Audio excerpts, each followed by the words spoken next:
Now my father had worked as a ranger for a long time. He said he absolutely loved the job, and he still talks about it today. For a long time he was trying to get me to follow in his footsteps, but I prefer science, so it was never going to be a job for me. He would always share experiences when I was growing up. Never scary ones, just ones that a kid might be interested in. However, he did tell me about one experience that really changed my mind about the job and what he saw. He actually waited until I was much older, I mean literally 1 year ago, to tell me because he was worried how much it might scare me. And to be honest, it's understandable. So my father told me about one particular winter that he was working. He said he actually enjoyed it because he thought the forest looked absolutely beautiful in the winter. He said he always found peace and loved to read in the moonlight. I told him it was bad for his eyes, and he said, yeah, that's probably why I can barely see now, and we both laughed at this. He also said too, because of the snow, it would actually reflect most of the moonlight so you could actually see quite well. He said that often he would be stationed where there were very few residents around. He would have a few call-outs, but not as many as normal. Usually they'd just get called to search for people that gone missing in the snow. Now this was good and bad because you could see footsteps, but they would quickly disappear. And this one particular night was no different. My dad said that he spent the first while just reading like he normally did, and just looking at the trees and appreciating them. He said he loved the way you could see the moonlight casting a shadow, as though you're being watched constantly by the trees as they move with the moonlight. I think myself I would have found this pretty scary, but my dad insisted it was peaceful. He said he was having regular contact with his friends over their radio, which was in the cabin near where he was stationed at. He said he would go inside there and would read even more. Now this story took place about 20 years ago, so there wasn't that many things to do to stay entertained like you have now. Now my dad said while he was reading, he kept hearing a strange owl type sound outside that he couldn't exactly figure out where it was coming from. He said he tried his best to figure it out, but he was sure it is just some animal he hasn't seen before. He decided to step out at one point to try and figure out where the sound was coming from. He still couldn't really see anything, so he thinks it's just his mind playing tricks on him. He doesn't want to read now though. He says this goes on for about another 3 minutes on and off. He says it's really weird. He said it sounds like an owl's directly on top of the cabin, but every single time that he goes outside he can't actually see anything there. Getting agitated, he decides to climb up the side of it with a small ladder. It probably wasn't the best idea because how cold it is and the danger to fall off, but he has to know what this is. He begins climbing up when he realizes something's knocked the bottom of the ladder. Strangely, it actually helped support him as he went up, so he thought that was odd but continues on. He looks up and he can't see a thing. No Santa Claus, he said to himself as a joke. Yeah, my dad's still really bad at jokes. It's a little odd he can't see footprints, but maybe the creature's up in some of the trees where he can't see it. He said the strangest thing is that every single time that he goes outside and tries to look for it, it stops.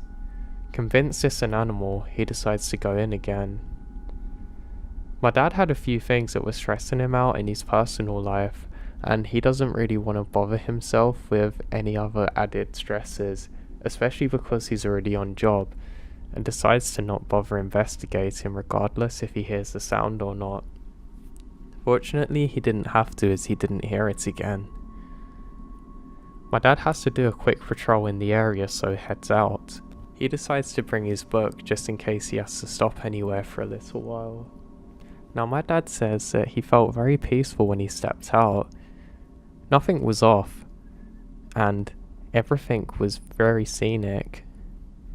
He said it looks like you're in a winter wonderland sometimes when you're out in the forest like that, but you have to make sure you keep moving because you will die of the cold if you stay still for too long. With this in mind, my dad sets out on his patrol. He goes through the tree line. Now my dad only sees it for a second, but he's sure he saw a person up ahead of him, quickly darting through the trees. He looks to the side, then back up to where this thing is again and can't see anything. He's pretty sure that it's his mind, just getting carried away with the night, but it does worry him a little bit. Deciding that it's probably nothing and he should investigate, he continues going up ahead where he saw this thing. He continues trudging through the snow with only the crunching of the snow beneath his feet to keep him company. He gets to exactly where this thing is and he can't see anything. He can see a winter fox, which is extremely rare apparently and something he's never seen before. It kind of looks like a normal fox but white. My dad realizes this is extremely strange because they shouldn't be in the area that he's in. He turns around to look for more, but he realizes the creature's gone. My dad stays there for a minute and actually becomes a little worried and decides to head back to the cabin. Now, he's rather concerned that something's a little off. Playing it down to himself, he decides to trace his steps back to his cabin. He's also getting a bit cold now because he stopped so much and he really needs to pick up the pace, so that's what he does. The walk back is uneventful, and again he finds peace as he can see the top of the cabin light through the tree lines. He makes his way over and stops. Something's off again. He's sure that he left the ladder completely up so he could go up the cabin again if he wants to, but now it's laying in its side. Also, what's weird is there seems to be footsteps around it that aren't his own. But there was some fresh snow, so that could have caused it. He decides to put the ladder back where it's supposed to be and head inside. The second he does so, he gets a call out that they have to look for a missing person who's got lost kayaking or camping. My dad thinks great. Just as I think this can't get any worse or more strange, I have to go back out there again. Plus I'm not even that warm. He decides to quickly make a coffee so he can keep himself warm. Not just from drinking it, but from keeping the bottle under his coat so he can use that to keep his body warm. He grabs his biggest coat he has and he heads out now. He has to go in essentially the opposite direction that he come from. He decides he's going to keep a hiking pace and now he's focused on his job. He sets off into a darker area of the forest now, where the tree cover's a lot stronger. Luckily the snow's not as deep here, so my dad can make his way through quite easily. My dad said the whole time he was just thinking of being back home with his wife and family, because as much as he enjoys the job, he admitted that he does have some days where he really doesn't know what to think of the job when he gets scared on his own. Again, something he only revealed a lot later to me. As my dad's walking, he realizes that the snow's got lighter and lighter, to the point that there's virtually none around him on the ground. It's still in the trees, but not much. The forest seems to be getting impossibly dense now. My dad said it actually worried him a bit because it actually become almost like true pitch black darkness at times. But again, he has to keep looking for this person. In this new part of the forest, my dad said that he can't see any signs of life. He's coming up to the edge of where he needs to search and he's actually angry he can't find somebody. He knows that it's only a matter of hours before somebody could either fall unconscious or die of hypothermia, so he needs to continue the search as quickly as possible. Just as he stops, he realizes that the forest is a little too quiet. He's been calling out for signs of anyone, but no one responds. He's standing there in silence, trying to hear for anything when a loud thud happens next to him. He looks to his left and a huge tree branch has fell right next to him. He quickly moves away in case any more fall. My dad says this is something that occurs naturally, but he was a little concerned. He decides to quickly hurry up his search now and picks up the pace again, hiking in a big circle. My dad tries to get onto the radio, but he can't get through to anyone. He realizes that the trees have got so thick, almost impossibly, that he can't get any reception at all. He's actually a little frustrated now and realizes he probably needs to get back, because he doesn't want to be lost out here either. He would have a good idea of what to do, but he never really wanted to put this into practice. This is something else my dad explained to me. Even if you're the most experienced outdoors person, you never really want to be lost out there on your own, because anything could go against you, anything could happen. So he continues on. As he's doing so, he can hear a strange screaming sound coming from what must be miles away, but strangely from all directions. My dad said that he's never heard anything like it. He's actually worried it's a pack of animals hunting him, so he stops dead. Just as he does so, he realizes that the sound seems to stop for a few seconds, then comes even closer. In between the sound stopping, there's some kind of thumping sound on one of the trees further away. My dad calls out, "Hey, I'm a ranger looking for you. Where are you?" Just as he does this, a strong wind picks up, and the thumping sound seems to be coming from all directions. My dad says he's very freaked out now and realizes something's off. He decides to continue the search at the quickest possible pace now, continuing the loop back to where he started. The forest is still far too dense and something's just off. He realizes too that the sound seems to be following him. He knows the sound isn't a human sound, so he knows he's not got to look for the person in this area because they can't possibly be, or he would have found them by now. He tries again to radio this in, but there's no response. Just static. My dad starts to jog now because he knows that if he doesn't move, something bad's gonna happen. He has to stop for a moment to figure out his bearings because he's lost. He has no idea exactly where he is, and he can't see the moon now because of the tree cover. Out of the corner of his eye, he can see a faint red glow. He turns to his left and he can see two red glowing orbs that he realizes are eyes just off in the distance. He said it was probably about 20 feet away, but around it is a completely black tall figure. It was impossibly tall, like 7 feet or so. It's impossible to be a person, and he doesn't know what to do. He's completely frozen there. He's never seen anything like this in his life. He says he can see some yellowish colours too, as he realises whatever this thing is baring its teeth at my dad. He doesn't need a second longer. He drops his flashlight and begins sprinting in the opposite direction. My dad says that in all of his years of doing this job, he's never seen anything like this before. He doesn't know where he's running to, and he can hear this thing just slightly behind him. Not chasing him, but hitting trees. What is this thing? He thinks to himself. My dad then sprints as fast as he possibly can until he has to stop again to catch his breath. He's glad that this thing isn't near him, and he stops again as he realizes that he's come into the normal part of the forest. He starts walking now, convincing himself it was just his mind playing tricks on him, when he hears that awful sound again. The knocking on the tree, but closer this time. He looks to his left and he can see two glowing eyes, met by another pair, then another, then another. My dad said it's impossible to tell because how scared he was, but there must have been at least 6 or 7 of these things. He rubs his eyes and screams what the hell is happening, and sprints back to the area that he knows. He runs as quick as he can, and he can't actually hear the thumping now because his heart's beating so loud in his ears. He turns one last time as he realizes he's found the cabin. He can just about see the light just in front of him.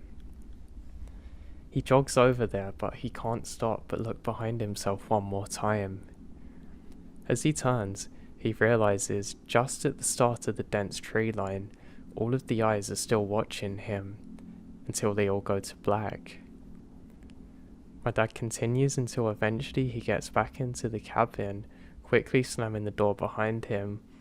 He gets onto the radio and starts explaining what he saw, but stops and says, "Sorry, what I meant to say is I've had a look and I can't find the person.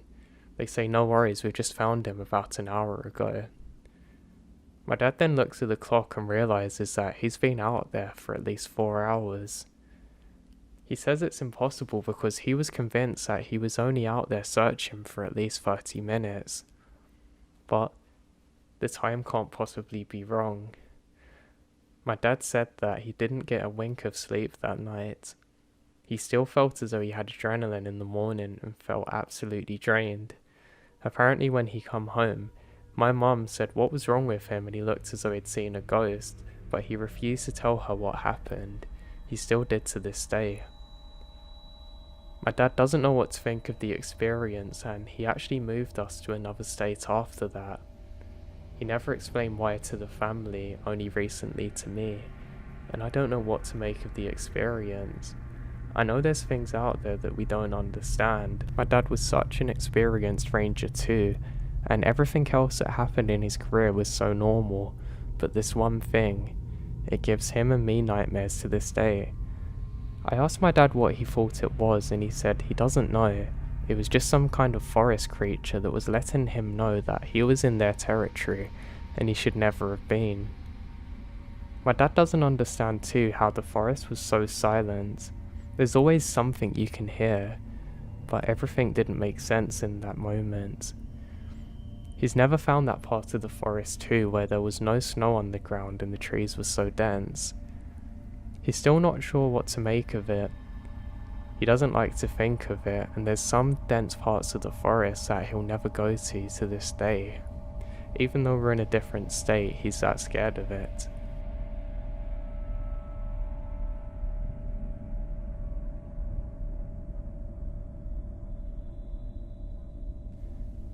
A few weeks back, I posted on a thread about rural hauntings, cryptid encounters and folklore. I figured this would be a great time to share my experience. So we're from a small town in southern Ohio, about an hour east of Cincinnati. This town has been plagued with people dying young, and in some pretty gruesome ways. There's a lot if you just do a Google search. There is a section of woods that seems to have concentrated activity throughout. The woods in question are surrounded by 2 churches, a hospital, and an area of housing. Now, as full disclosure, things do not happen every time we go in, but when they happen, things go off the charts. The most common thing that we've experienced is that we're dubbed the geeks. We call these geeks because they are tall, sometimes 12 feet, and gangly and move awkwardly. And they move between trees swiftly. They never present themselves outwardly, only glimpses of them as they move through the trees. The scariest thing about them, however, is the sound they make, like a deep groan, just before they start moving. Now there's one other creature too, Hydra. Only one of us has ever seen this thing, and so far, there's only ever been one witnessed. It's a small primate-like creature with a face like a hideous woman. A chimpanzee body, long greasy black hair, and boils on its back, which are red.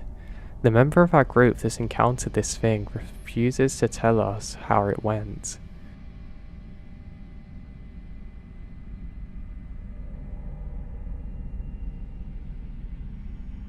I had to go down to visit my friend at his college in Virginia, US.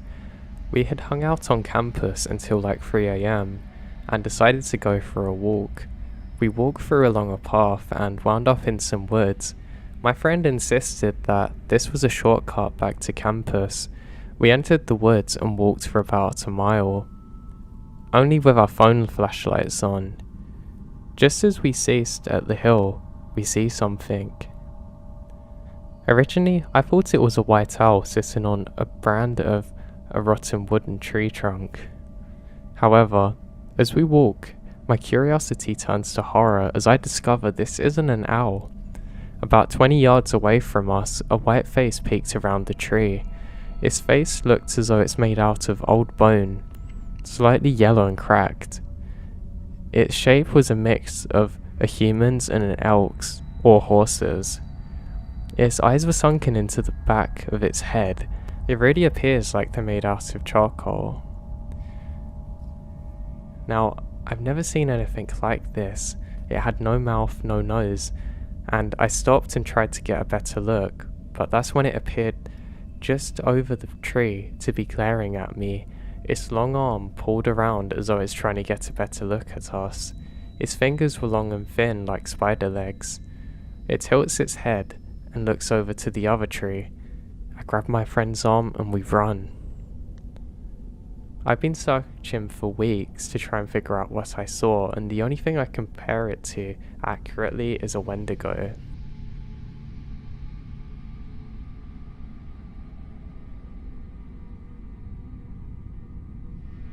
Now, this isn't my story, but happened to my uncle. We live in Utah, and my uncle Mark went on a mission at 19. They sent him to an Indian reservation in Arizona. They paired him up with a companion called Carl. When they first got there was a huge rift with the locals on the reservation with them being there. They didn't want my uncle and Carl staying on the reservation grounds. Eventually they come to a compromisation that they would stay on the outskirts in a trailer. The reservation wasn't big and was located next to a heavily wooded area. The first night they were trying to sleep when suddenly their trailer started to shake violently back and forth. Startled and not sure what was happening, they climb under their table for cover. Mark could distinctively hear someone pushing in on both sides of the trailer like a group of people. After about 5 minutes it stops. The next day they made rounds on the reservation and were talking to the locals. Carl made a comment to one of the families that their trailer was shaking the night before. The family got very quiet and told them they had to leave. They think it's strange but don't think much of it. The next night it happened again. They woke up to their trailer shaking back and forth. Again, they climbed under the table until it stopped. This went on for 2 more nights. Anytime they tried to talk to anyone about it, they got quiet and told them to leave. Mark started thinking that due to the tension of their arrival, the locals were trying to scare them off. They then go into a convenience store and they're talking and saying how frustrated they are with the situation, and the clerk overheard and said, "They can't talk about it, it's forbidden." The guy continues to tell them about skinwalkers. He said they're evil demons that were once Native American witches. If they talk about it, the skinwalkers will come for their souls. They just walked out baffled, thinking it was a scare tactic. So that night, when the shaking starts again, my uncle decided to be brave and confront them. He went to the trailer door, flew it open and yelled, "Hey!" When he did that, he saw 3 animals run off. 2's a wolf and 1's a bear, looking strange, almost like they have human features. As he watches them run towards the trees, all 3 stood up on 2 legs and started slowly going towards the tree line, making a human cackling sound. It scared him so bad that they called their mission president the next morning asking to be relocated, and they were that day. For a year nothing happened. One day, they announced that Carl was being located to another city and Mark was getting a new companion, Jimmy. They had to drive for about an hour to pick Jimmy up from the airport. The road they travelled through went through the boundaries of the reservation. They arrived at about 8 PM and met Jimmy, and they had to go and leave. The mission president tells Jimmy, "We are driving through a dangerous area at night, so we can't make any stops. If you need to use the restroom, you need to go now." Jimmy says, "I'm fine." The mission president gets serious, even though that Mark's a bit freaked out. "I'm not kidding. Go do your business." Jimmy insisting he was fine, so they hit the road. As they were about 30 minutes into the drive, they were going through the area of the reservation boundaries when Jimmy starts complaining that he needs to pee badly. The mission president says, "We can't stop here. You have to hold it." But he can't, so they have to stop, and says, "Please be quick and near the car. You better be fast. Get into the car quick afterwards. With a confused look, Jimmy says alright, opens the door and starts. About 5 seconds later, the president says nothing and just yanks Jimmy into the car and floors it. Jimmy's freaking out, saying what's going on. The mission president says nothing and increases the speed. All of a sudden, Mark sees something next to the car. There's a giant wolf type creature next to the car on 2 feet. Mark looked at the speedometer and they're going nearly 60. The creature kept up with the car until finally it goes into the trees. Jimmy, shaken, says, "What did I just see?" The president says, "Next time I tell you to take care of your business, you do that."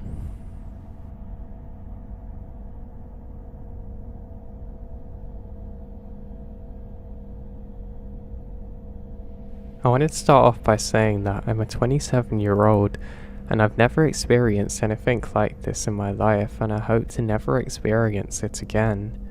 This happened 3 days ago. It was about 11:30 at night and I was taking my dog out to go to the bathroom. My boyfriend and I live on about 4 acres of land. We have overgrown fields in the distance. It's somewhat near the house but not super close. I was carrying one of those spotlight flashlights. It's so powerful that you can see the beam through the night sky. Now my dog and I were getting so close to the field, so I decided to scan it with the flashlight, and what I saw next terrified me. I saw this creature walking through the field. It had a human-shaped head, but the eyes were nothing like I've ever seen before. They were so big that it appeared to take up most of its face. They glowed in a way that I've never seen before, like a piercing glow. I know that flashlights can create a certain type of reflective glow, but this is different, almost like lights coming from its eyes. Now, I had actually lived in a woodland area, so I came into contact with many animals at night. This was not like any animal I've ever seen before. It's weird because I don't recall seeing a mouth, but I was so fixated on its abnormally large eyes that I probably didn't pay attention to the lower parts of its face. Its eyes were shocked and evil looking. The expression really stood out as being so eerie to me. Now, let's get to the body. It was somewhat human shaped but had an abnormally long extremities. Even though the overgrown field covered most of its body, I can tell the shape of it. Its arms are way too long for its body. I checked out how tall the overgrown grass was the next day and estimated it's 6 feet tall.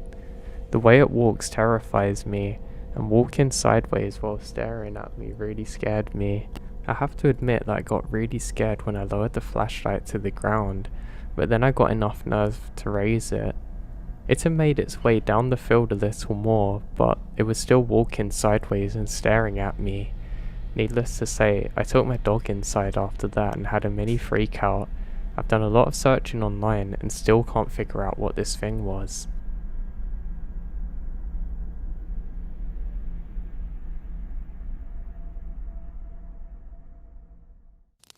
When I was 15, my father and I loved to go camping. This is something we did whenever we had the opportunity.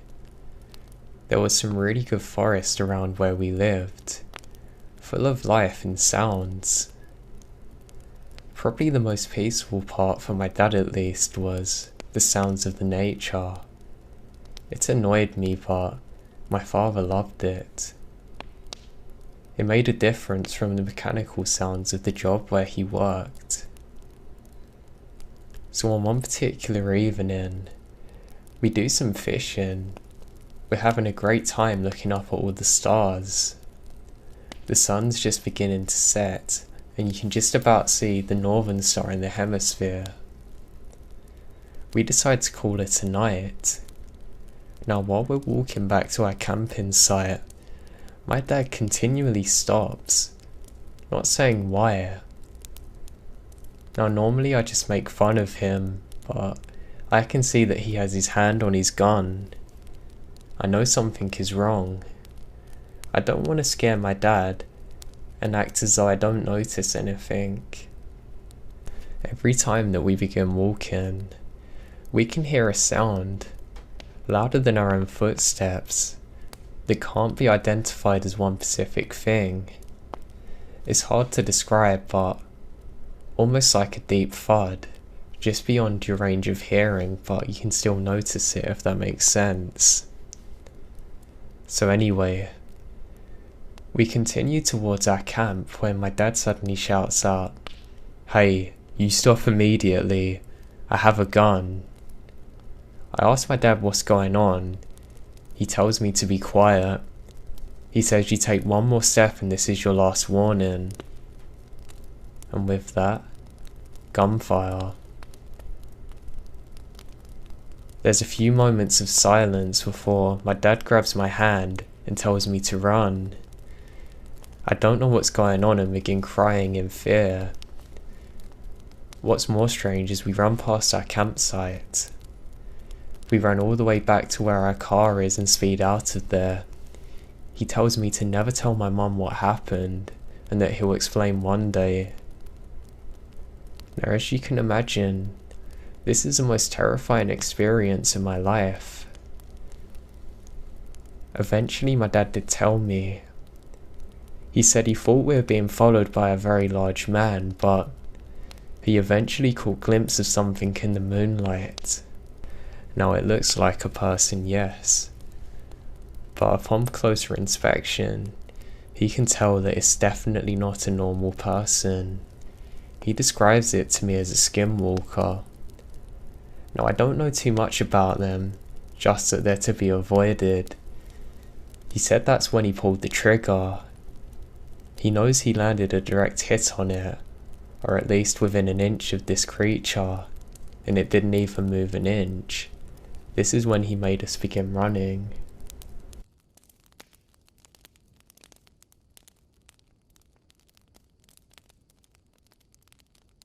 So this happened 17 years ago, so please forgive me if the exact details are fuzzy. So it's the summer of 1999. I was spending the vacation with my mother in New Mexico. I was a 12-year-old at the time and had a severe attitude. I made friends easily with a few girls that lived just around the corner from my mum's home. We spent every moment together that summer. We're a group of 4, all of us thinking we were older and smarter than everyone. Nikki, Katie, Julie, and myself were the last generation of home phone lines, playing outside on the trampoline until dark in sleepovers. We would watch VHS tapes, listen to cassette tapes on our Walkman. It was okay to let your children walk around town at night, and we very rarely locked our front door. We had no cell phones or internet. My backyard had a concrete wall around it and a gate. Now behind the wall was desert as far as the eye could see. Just a barren wasteland of dirt, cacti, shrubs and mountains way off in the distance. This town had a major railroad track running straight through it. There was a major street that had a gas station, restaurant and hotels and attractions. We all received the same warnings from our parents. Stay out the desert, stay away from the tracks, and don't walk the main strip at night. Do you think we listened though? Absolutely not. Julie, Nikki, and I spent our days walking through the desert, crossing the tracks down the strip to Katie's home. Sometimes we would just walk around till dusk. Some days, we would go to my home to jump on the trampoline. This particular day, we get to Katie's house prepared to stay the weekend because her parents are out of town. We were going to have a party. The first few nights, the girls were jumping from a spiral staircase to a giant beanbag.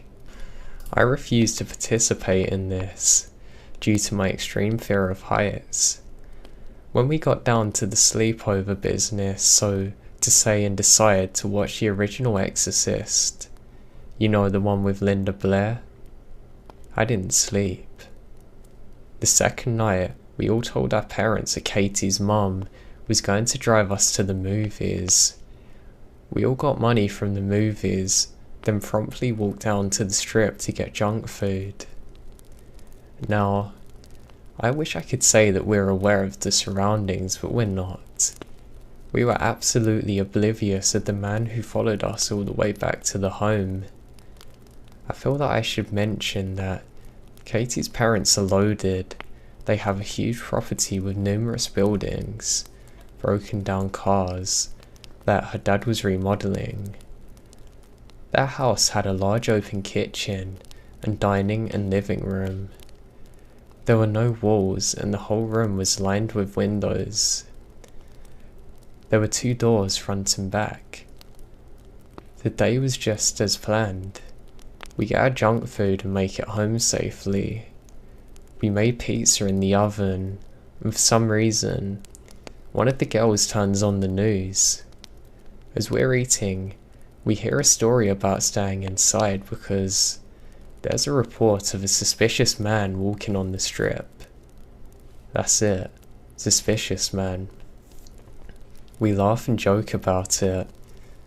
Fast forward a couple of hours. I don't remember what happened, but as girls do, someone said something that hurt Julie's feelings and she storms out of the home. I went after her, opened the front door just in time to see her lighting a cigarette. I sat there with her on a bench while she got on about the other 2. Suddenly, the air grows thick with anxiety. Julie felt it too. I quietly ask her if she feels as though she's being watched. She responds with a little nod, and then we're blinded. Someone's in a car in the driveway. My heart's racing as I stood up, pulling Julie out of the spot she seems to be stuck in. As we turned to run inside, the man made a sound.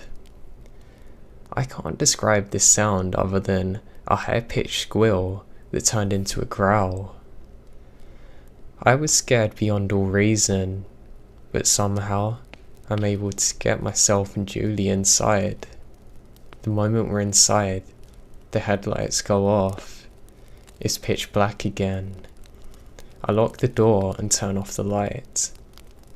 By now, Julie has regained her composure to tell the other 2 what's happened.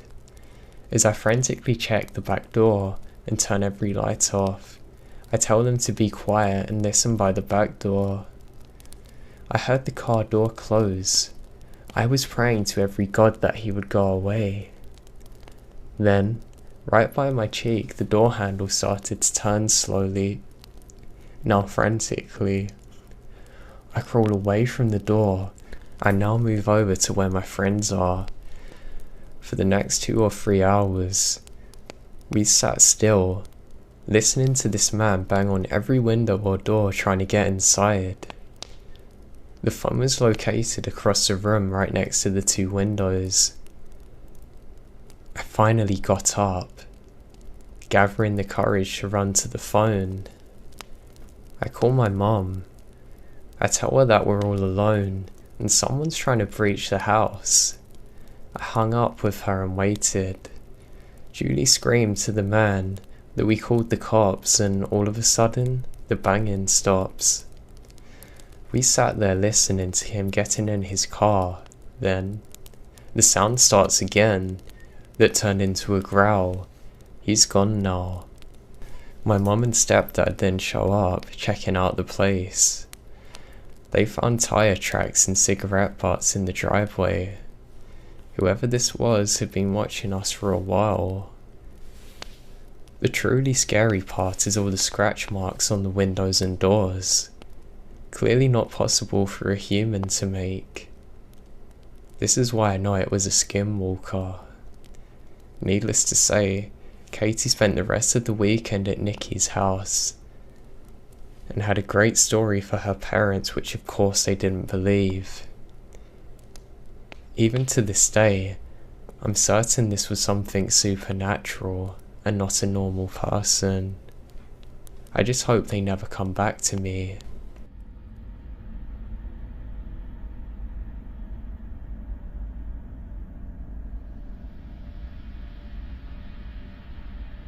My family loves to go on vacation in Sweden, and my grandmother even has a cottage in the forest that all the family members use if they want.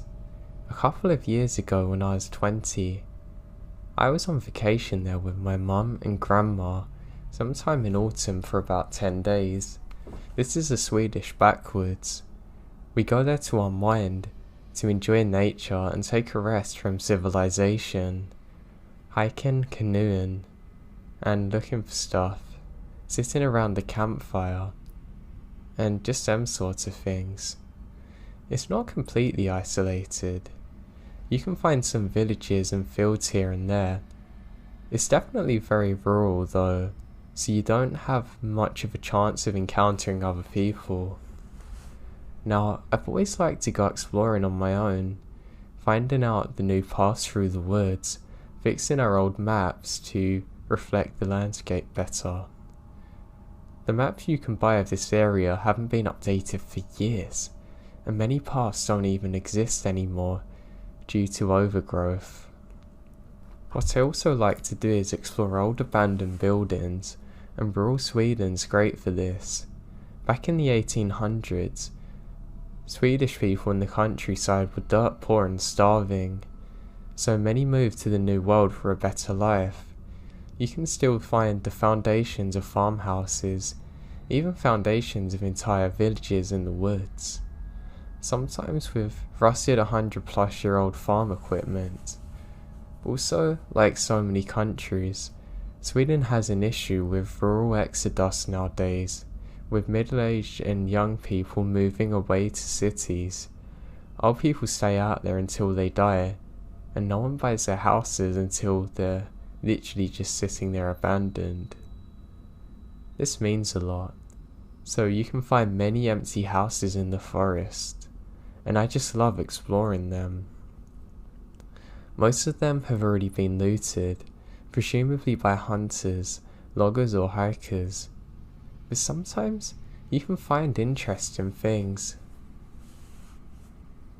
Now, one crisp autumn day, I took one of our bicycles, a map, and something to eat and drink, told my mum and grandma I wanted to be back by nightfall, and at the latest, would be set out to explore there. On the map I had chosen, there's a wide loop that I guess would take about 3 hours if the paths were clear and didn't stop to explore. But even if I did, I guess I had plenty of time until dusk.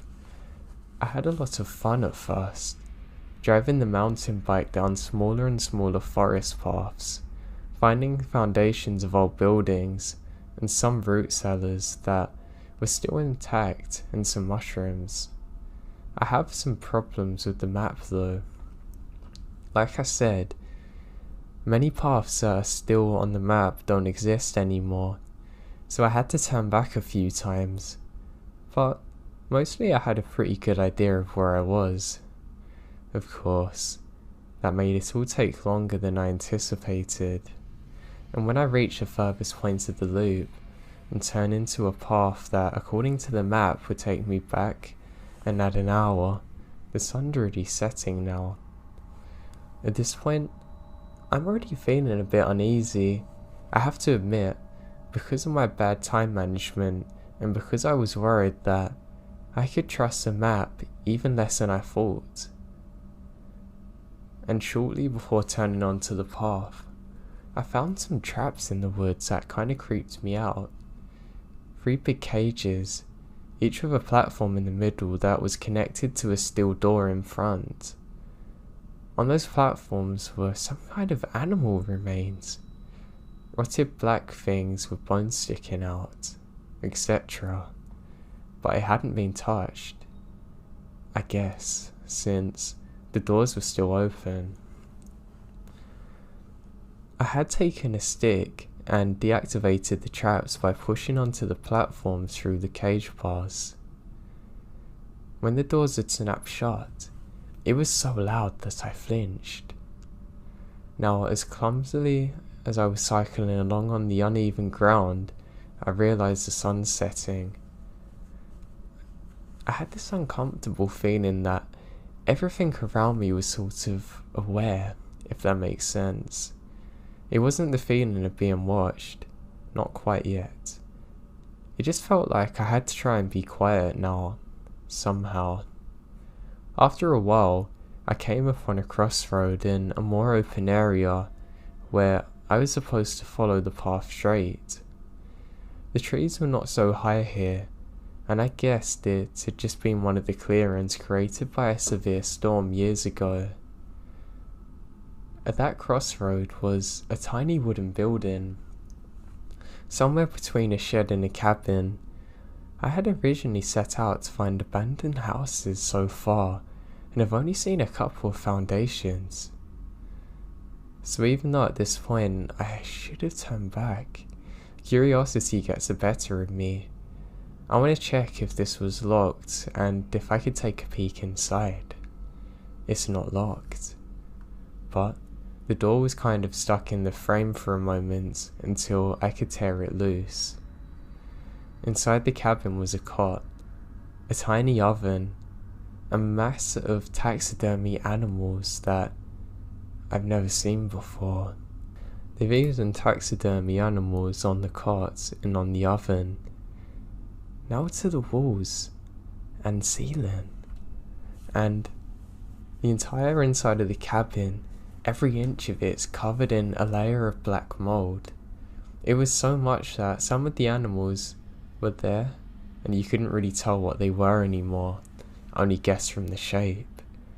They all looked monstrous covered in that stuff, and the smell was overwhelming. I quickly tried to close the door again, but the wood had warped so much it's not possible, so I left it hanging to get out of there. As I was cycling away from the cabin, I felt so strange. This time, I did feel like I was being watched, and was nonsensely thinking, you should have closed that door. I don't know why I thought that, but it made me uneasy to think the shed door's open. I told myself I'm being silly, because why would it matter? Obviously no one's using it anymore. And about 10 minutes later, the path entered a stretch of older woods with much higher trees. The sun was now close to the horizon, the sky's full of orange light.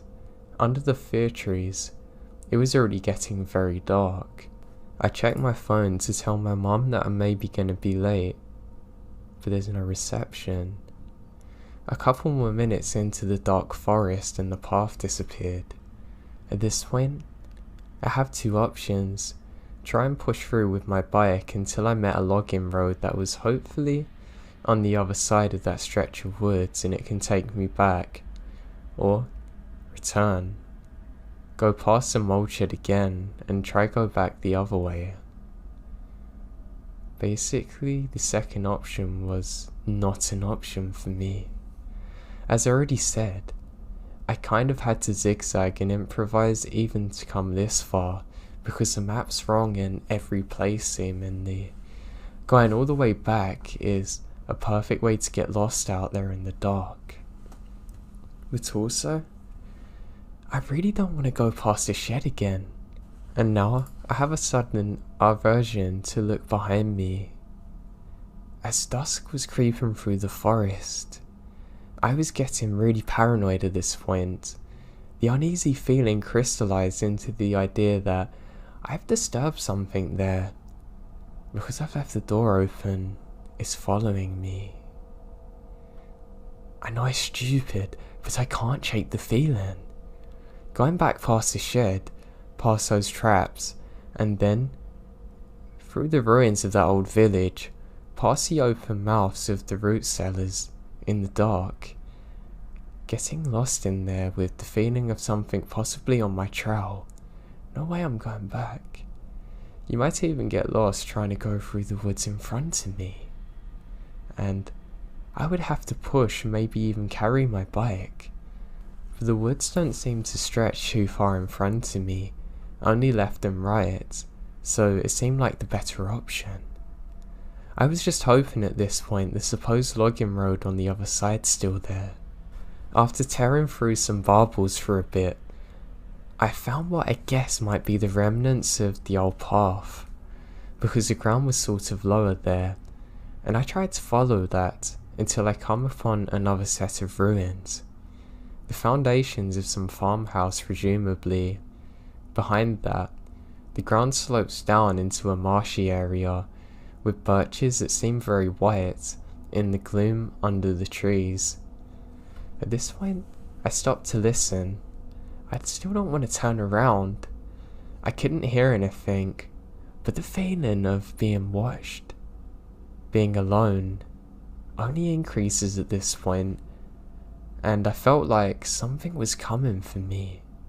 But like the forest itself was somehow aware of my presence, listening, watching, like it was being deliberately quiet.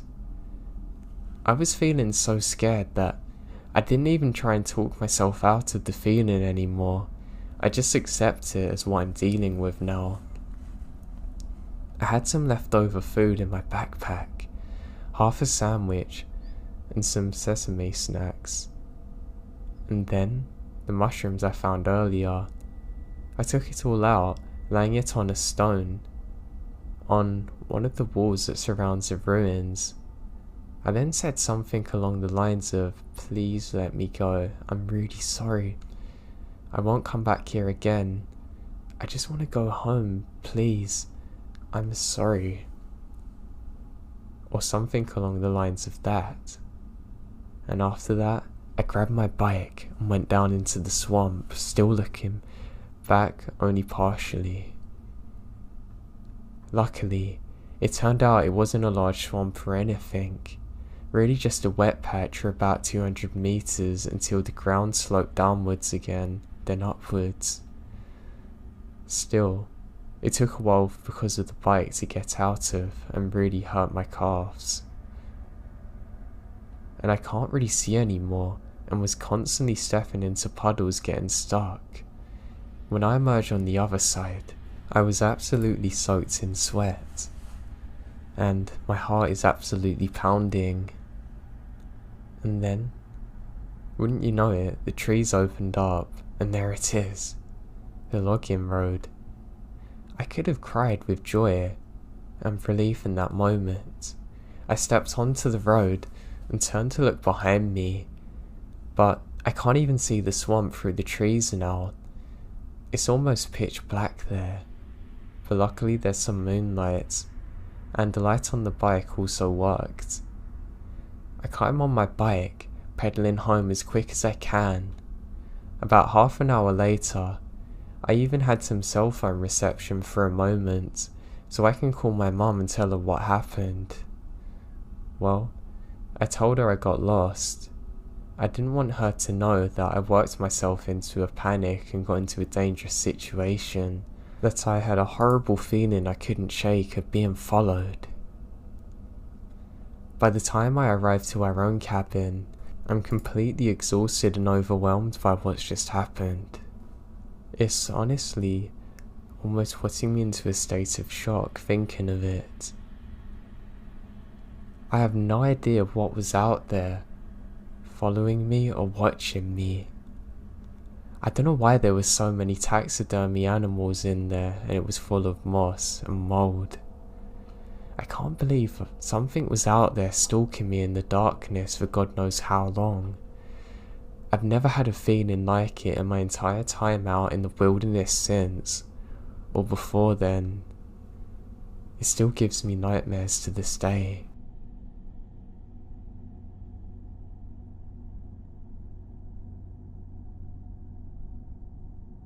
I was 12 or so at the time. Some friends of mine are in the Girl Scouts and invite me to join them for a sleepover at this old sanitarium in Maine, just north of San Francisco. At this time, 50 years ago now, the building's not in the best of conditions. There was an old caretaker's cabin and some outbuildings. My friend and I wandered around and explored for the first day, Saturday, and well, we're not the best behaved little monsters. In spite of the locked door, we crawl through a window into the caretaker's cabin exploring there. My friend went upstairs and I stay in the downstairs part as a sentry.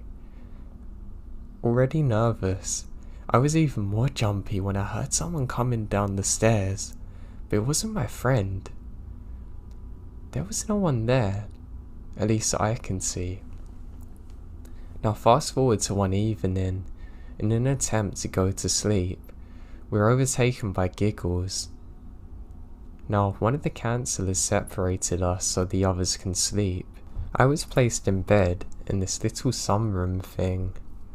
It was an enclosed room, but with windows on 3 walls. Now, the wall I'm facing actually has a set of French doors and a balcony. Now I'm awoken by a strange sound. It's about 3 in the morning, and everyone else is asleep. I then watch a woman in an old-fashioned dress walk past the doors through to the balcony, look at me, then descend the stairs silently. I figure out it's just a counsellor, until I wake up in the morning and realise that there's no stairs.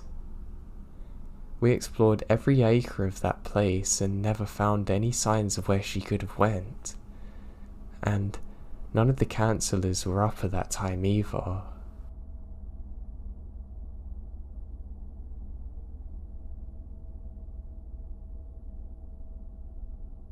Now I'm not one to believe in the paranormal, but I had one experience I simply cannot explain in any other way. So my family owns this old cabin out in the wilderness. It's half derelict, and to be honest, I don't even stay in there because I hate the spiders that I know are above me. I instead sleep outside in my tent.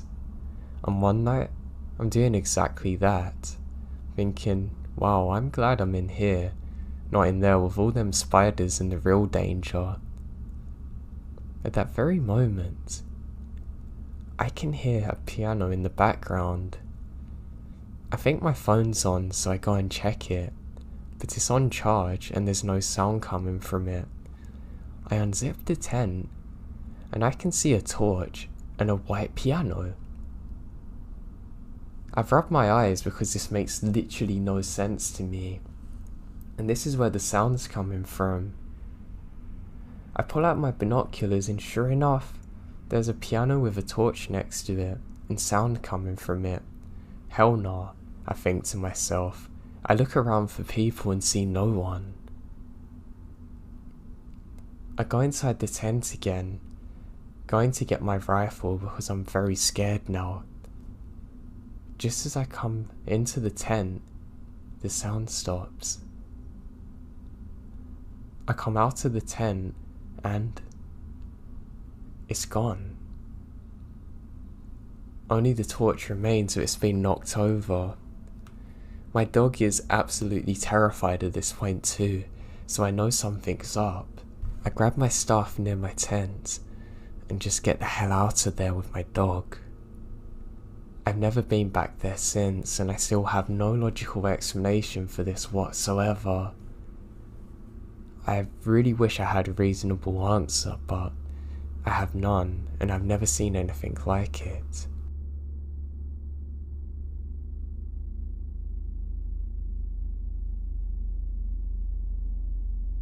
Me and my dad, and younger brothers and mum were all staying in this lovely cabin, out in the forest, one winter.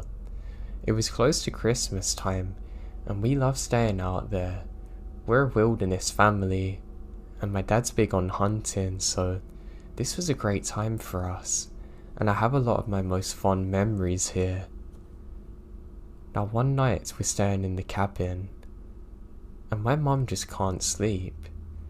My dad says she's just being paranoid and that she could go back to bed, but she refuses to. Just as I wake up, and my brother does to hear this, we hear an extremely high-pitched sound that we've never heard before, and literally, all of the windows simultaneously blow out on the cabin. My mum and dad don't take a second to react, rush us into the car. My dad gets his shotgun and does a quick sweep around. He can't find anything. I never seen him look so scared, and hops back into the car, and we drive out of there. A few years later we get the windows replaced, but we end up selling the place. When I speak to my mum and dad about it to this day, they still get very scared and say they really don't have an answer for what happened.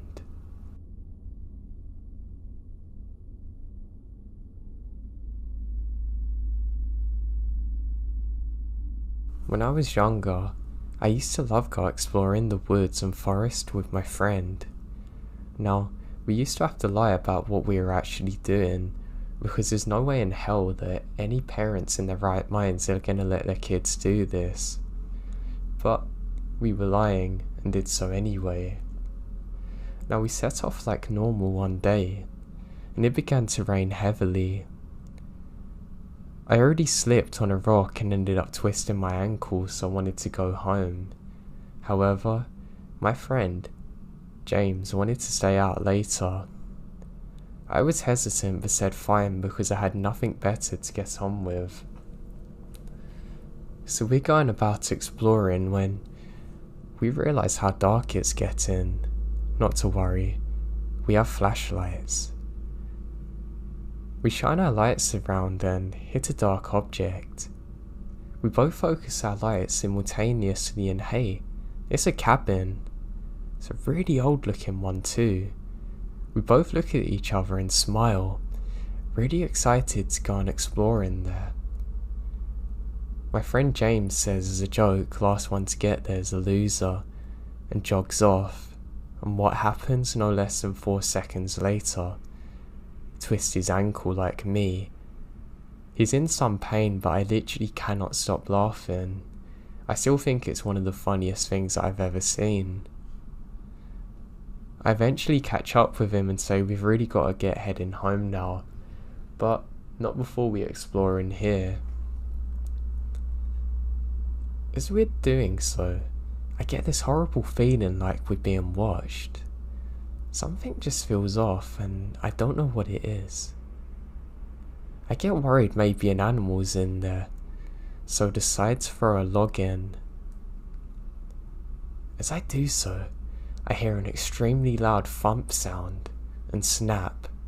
It scares the life out of me and I actually fall over. I can't believe you're that scared, man, my friend says to me, and I say sharp. I didn't think the floor was that weak. I threw it through the window, but it also props the door open. And as it does so, to my horror, I can see this place has been booby-trapped with a bear trap, and I've just set it off, and some other trap in the background that I can't actually see. And the feeling of being watched? It's getting worse now. We both look at each other terrified, knowing that we can't even run if we want to. We both link arms and kind of support each other's hurt legs, and get out of there as quick as we possibly can. We both swore never to tell our parents what happened, but looking back on it now, it's absolutely horrifying to think that someone booby-trapped a cabin in the middle of the woods, obviously trying to lure people in. And that was almost us. If it wasn't for some stupid injuries, my friend would have sprinted in there and trapped himself, and God knows what would have happened, or it could have been myself.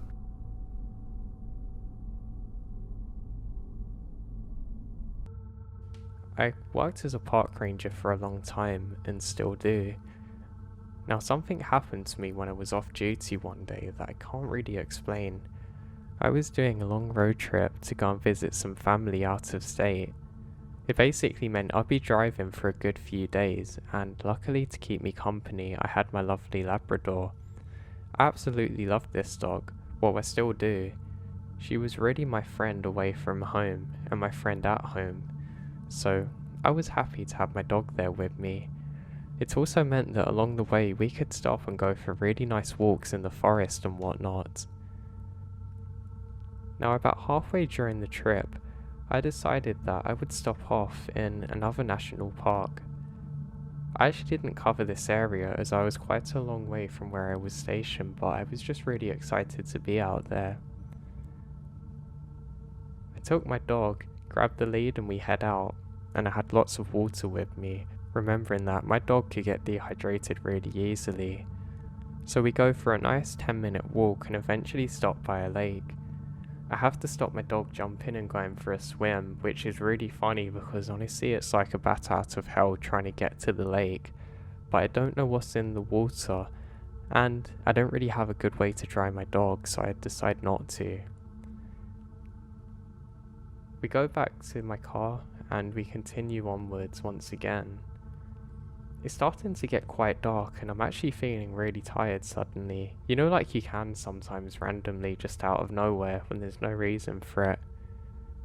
There wasn't really anywhere good to pull over, so unfortunately I had to just stop at the side of the road, away from bends or anything, but onto a nice little clearing that was surrounded by trees. Now, the night come very quickly and it was a little bit cold, so I was happy to have my dog there too to help keep me warm.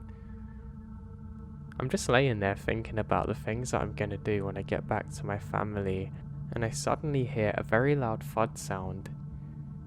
I can't really describe exactly where it was in terms of proximity, but it made me jump, and my dog woke up because I jumped, but the dog was none the wiser. Now, the second that I got up, I suddenly hear a screeching sound.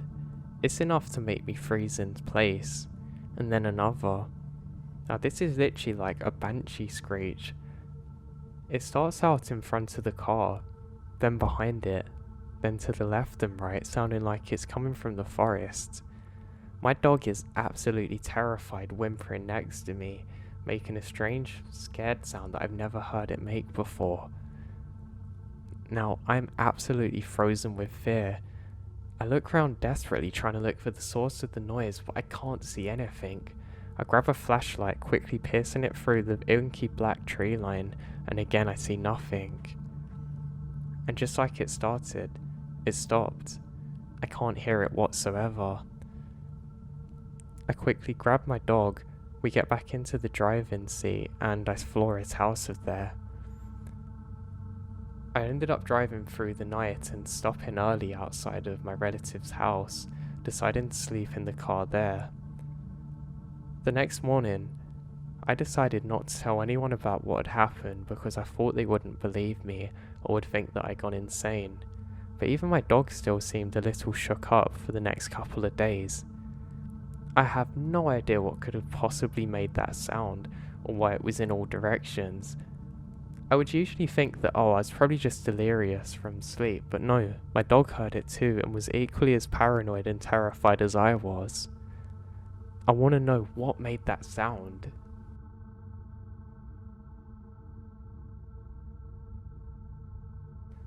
About 2 years ago, I was driving home from a family reunion party pretty late at night, and the drive was about 2 hours. I didn't stay long because I had to be back for work the following day. Most of the drive was on dirt roads, with dense brushes on trees on either side. The real creepy ones that you see in movies, really. So anyway, I'd been driving about 45 minutes when I was starting to get really tired. You know how sometimes you suddenly become really tired out of nowhere? Well, yeah, that happens to me. I knew I wasn't going to last. I didn't come across any place that I felt I could park and sleep safely. Anyway, it becomes clear to me that I wasn't going to find any place to pull up, and my tiredness isn't going anywhere. I did something questionable. I pulled over to the side of the road onto the grass behind some bushes and tried to hide my car from anybody else who was going to see it driving past. The roads weren't empty, and I would come across another car basically every few minutes.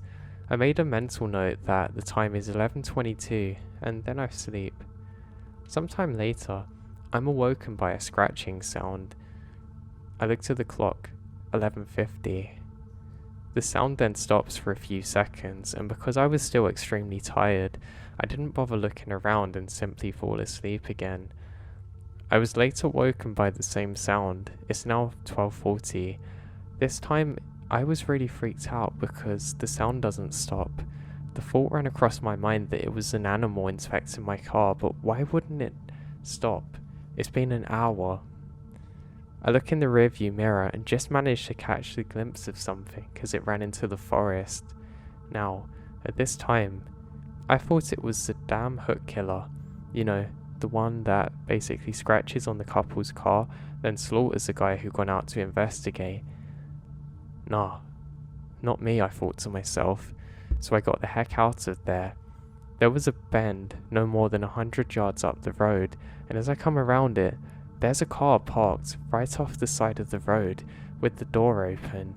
I slowed down just to see if anyone's in there. There wasn't. Then I looked in my rearview mirror. I didn't see anything. All of a sudden, a guy comes bolting out of the corner screaming, "Hey you, get out of my car, come here now." I get out of there and sped off as quickly as I can, and I never saw that guy again.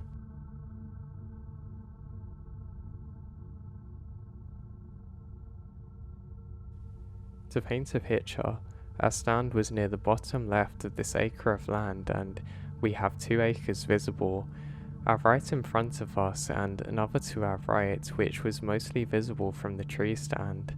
It was about 2 or 3 hours into waiting for some deer to show up.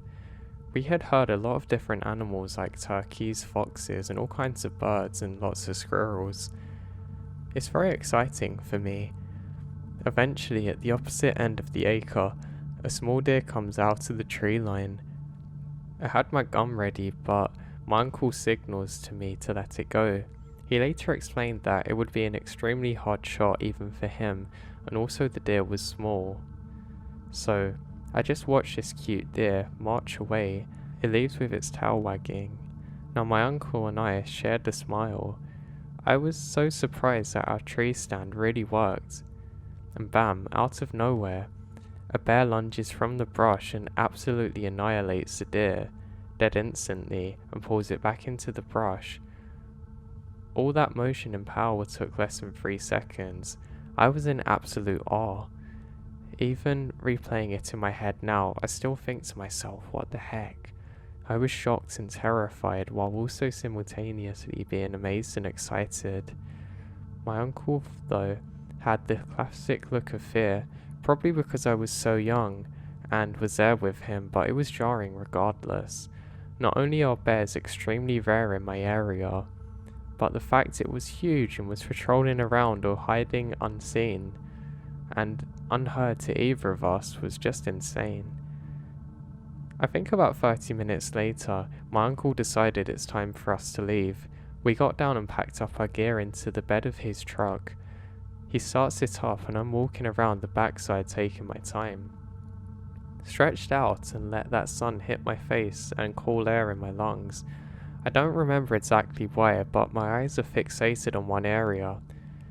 As if my brain knew it was seeing something that it wasn't fully processing yet, and suddenly, the mood changed in the air. I sense something is wrong and start to turn around and walk to the back passenger door, but I didn't take my eye off this part of the train line. Just before I got in, that same bear pokes his head out and stares. It was far away, but I could tell its mouth was covered in blood. It's just staring at us. I closed the door and continued to look at it from the back window. My uncle noticed it as well. We're now both just scared.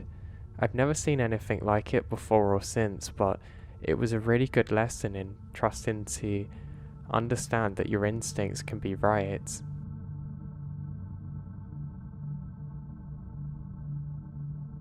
So I was about 5 at my grandparents' house, which was pretty rural, surrounded by woods and farms. It had just got fully dark out, but they had a few lights in the yard, and I was just bopping around doing whatever kids do. This would be around 1998 to 99 in Texas. I wandered over to the far edge of the yard, right outside of where the lights could reach, under one of those big trees, and something in that tree growled at me like I've never heard before. It was 15 feet up in the air and it didn't sound like a dog. I remembered freezing and being too scared to move for what felt like a long time, but was probably just a few seconds, and then I backed up a few feet before I turned around and freaking sprinted across the yard to my porch as fast as my legs can go. It wasn't a good idea. I don't know how it didn't chase me and rip my throat out. I ran in and told the adults there's a jaguar outside because that's what it sounded like, but no one believes me. About 10 years later, my dad is telling me stories about growing up in that house and how at night in the summer you'd hear the streaks of mountain lions that migrated up the creek behind the house every year. Now I'm 100% convinced that the growl was a mountain lion trying to keep me away from that tree for whatever reason. Maybe there's a cub with it, or food or something. Someone recently hit one with a car not too far from there, so they are definitely in that area.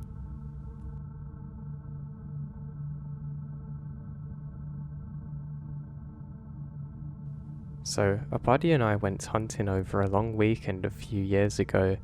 We hiked into the hunting terrain and stayed in a tent. This is in the middle of nowhere in the Norwegian wilderness, and we had exclusive hunting rights to this area, so we didn't think anyone would be around. We have no cell service within something like a 5 to 6 kilometer radius and something like 10 kilometer to our cars. Now we camped over next to a small lake and didn't see any people there for the first couple of days. On our last night there, we were eating dinner next to our campfire pretty late at night, so everything outside our immediate surroundings is pitch black. Now suddenly, we heard somebody take a shot on the other side of the lake. It sounds like a rifle. We thought this was a bit strange since there shouldn't have been any other hunters here, but we just figured somebody was messing around. We forget about it and go back in to eat. Another 10 minutes or so later, someone took a second shot, which sounded much closer. This time, the bullet hits rocks behind us, like 5 meters or so. We both freeze and just look at each other. And then there's another shot, and we're pretty sure our tent's hit. We obviously had no idea who did it or what to do. We couldn't call the cops since there's no cell service and it's completely dark, so we couldn't really hike out there without using flashlights, which seems to be a terrible idea. We ended up finding a downed tree with a little cave-like thing under the roots. We sat there until the morning. We then packed up as soon as possible and basically ran to the cars, where we called the police. The police took it pretty seriously, it seemed like, but nothing ever came out of the investigation. We really, even to this day, still have no idea what happened or who could have possibly done it. This was absolutely bizarre, with no reason for anyone to be out there with a gun, unless they are poachers, which is almost unheard of in Norway. I've never been so scared in my life, and it definitely took me a few years before I went back.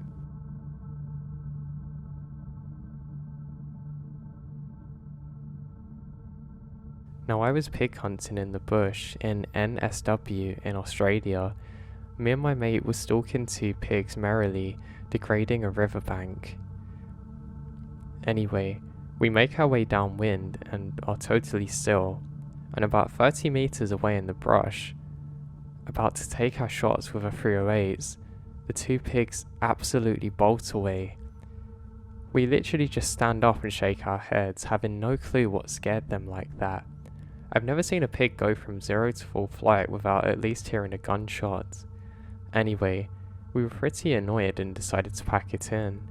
Just as we're basically on our walk back through some pretty thick wood pine, maybe 100 feet away from where we are, we hear a growl. I swear to God, it sounded like a lion from Africa. There is nothing in Australia that should make that sound, nothing at all. I've never been so scared in my whole life. Then I realise no birdsong nearby, and it's pretty close to evening. So we stood still for 5 minutes, rifles out in the falling light, with no birds, before we decide that we have to head back to the trail and get back to where I parked my ute. About 30 minutes walk in the dusk, rifles out, jumping every time we hear something. I still don't know what the sound was, but I will never forget how primarily afraid of it I was. Like, evolution had programmed us to stay long away from things like this.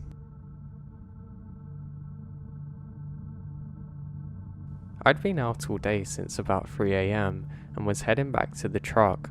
All day, I had the feeling of being watched. All day. I don't see anything. I was walking up a draw that had a small cliff on one side, and that feeling of being watched really intensifies so intensely that I'm worried about having a heart attack or stroke or something. I stopped and looked around, and I saw her calmly sitting on her hunches at the top of a cliff just watching. She didn't blink, she didn't look away, just stared, and I stared back. I don't know how long that we stood like that. It was a mountain lion. It felt like a very long time, and I know that the sun moved a decent amount. Now eventually she stood up. We stared for a long while, and then she just turns around and disappeared. Now, I never saw her again.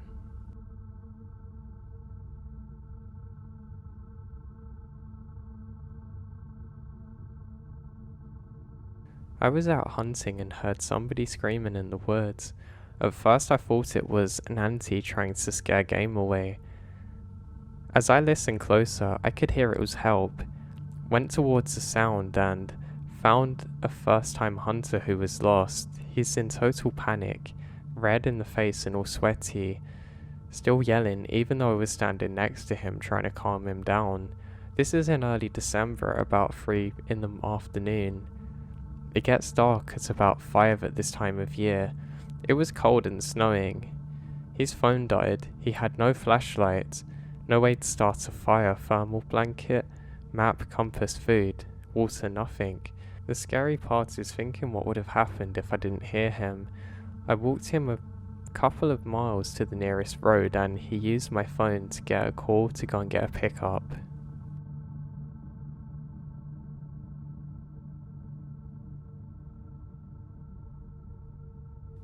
Okay, this is 100% true. So now I'm 23 years old, and this happened about 10 years ago when I was 13 or 14. I used to basically skateboard all of the time, pretty much literally. I absolutely loved doing it. Now, all the time I would go with my friends Tim and Brandon, and one day when we got done skating, we decided to go to a 7-Eleven to go and get some food or drinks before going home. Remember, I was only 13 or 14, so we weren't driving. We had skated to the 7-Eleven and were planning on skating/walking back home. Anyway, we buy our drinks and we left the store. We walked to the parking lot's exit and prepared to cross the highway. While we waited for the traffic light to turn red so we could cross, I looked behind me at the 7-Eleven gas pumps and I noticed a 40 or 50-year-old man pumping gas into the truck while staring at me. Now, he stared at me and before I knew it, he dropped the gas pump and jumped into his truck. He slammed on the gas and sped straight to my friend and I. He missed us, but he grazed my arm and knocked my skateboard out of my hand. My friend Brandon screamed, "What the hell?" as the man basically peels out really quickly. I swear to God, he drove through a ditch or something because he managed to get to the 7-Eleven parking lot and he comes around and tries to run us over again. This is where it got bad. All three of us started running at full speed across the highway towards the local library, which is really about 2 or 3 blocks from the 7-Eleven. When we were about half a block away, I looked back and saw the maniac speeding towards us full of rage. Brandon and Tim ran up to the library doors and I ran towards the woods. It was a Sunday, so I knew the library's closed and there was a trail in the woods which led up to my backyard. Meanwhile, this maniac is basically peeling into the parking lot, hopping out of his truck. I look behind me and, before escaping into the woods, I see him grab either a shotgun or crowbar. I'm pretty far away at this point, so I can't really see it that well, but it's from the back of his truck. I ran all the way home. When I got to my street, my neighbour Tim's dad told me to get into his car because he had to go back to the video store, which is where Tim's mum worked. When I got there, I found Tim and Brandon and 3 cops. A minute later, my mum came in crying her eyes out because Brandon and Tim told her they didn't know if I lived or not. Everybody thought that I was captured. Tim told me that he saw the guy running after me into the woods, which is scary because I thought the maniac was chasing them, not me. Anyway, he was never caught, and I spent the next 5 years worrying whenever I saw a white truck again.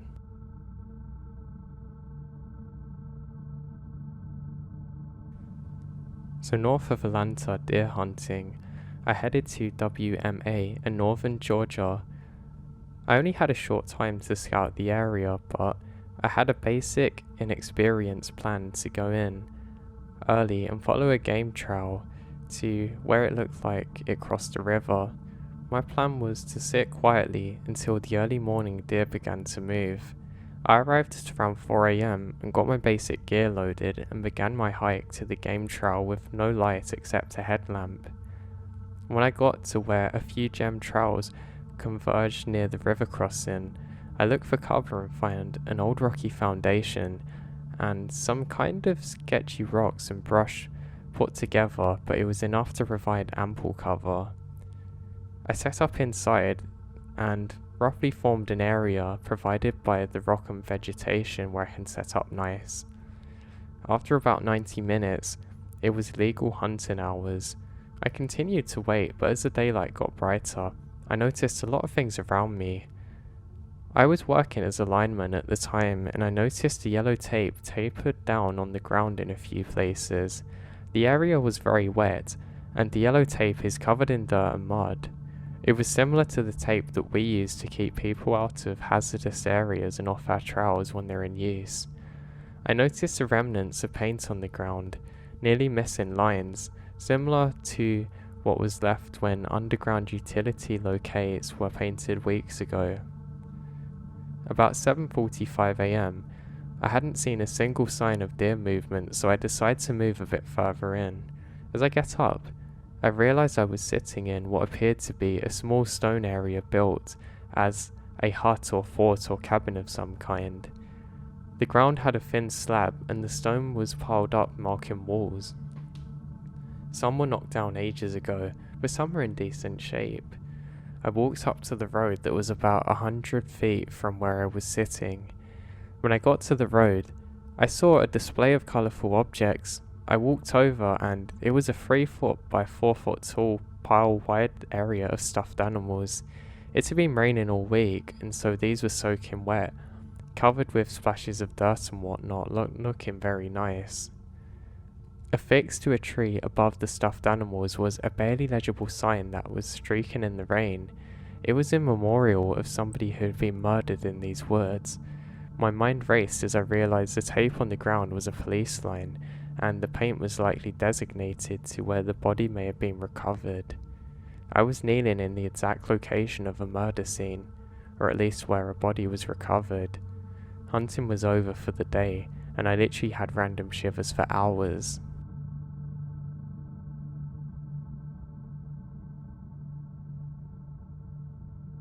This is a story my aunt told me years ago.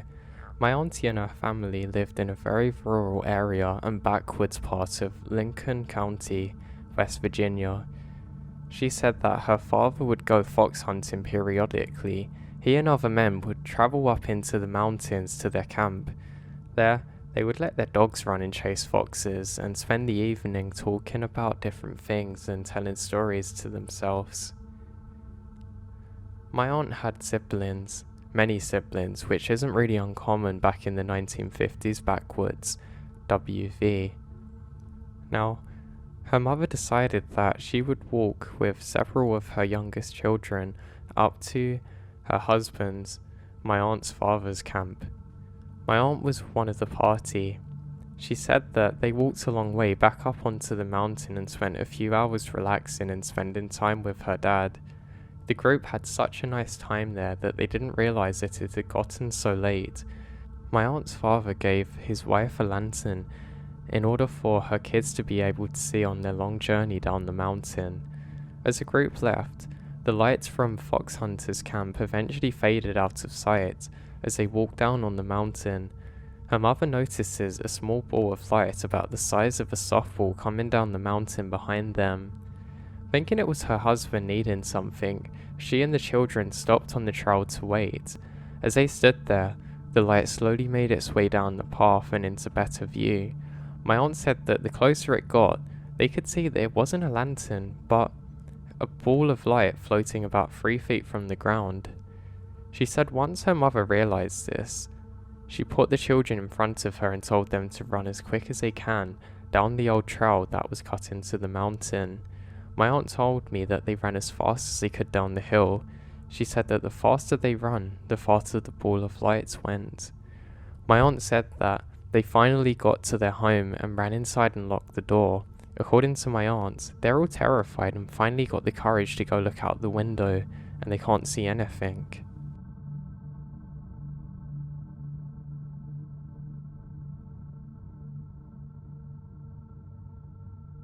For some information about me, I am American. I was born in America, but my father's from Norway, so that means that I spend half my time in America where I work as a park ranger, and whenever I get a chance I love to go back to Norway. Specifically, I live in a place called Bergen, which is really beautiful. Well, half live there should I say. Now in America, I live in a state that has beautiful national parks and forests everywhere. It's my favourite place to be. Now there was one particular time about 10 years ago that I was back in vacation in my lovely Norway, and I was having a really good time visiting my friends and relatives. Now a friend of mine was asking many questions about my job in America and what I have to do for this. He just said he finds it fascinating and it would be a job that he'd love to do. He kept on going on about it, so I said, "Hey," and my friend's name, "why don't we go out to a hike one day and maybe go camping together?"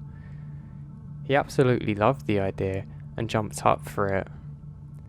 Now we decided that it'd be best if we went camping, but we would just hike out to the area first to get an idea of where we wanted to go and to see how my friend was being out there in the cold. He again was very excited about this, and so we picked a date and set off. Now the area we went to is truly picturesque. There was snow falling everywhere, and you could see that the tracks hadn't been trodden very much by other people. We started off in an area that's pretty well travelled, meaning you can see other people have been here before, but none today at least.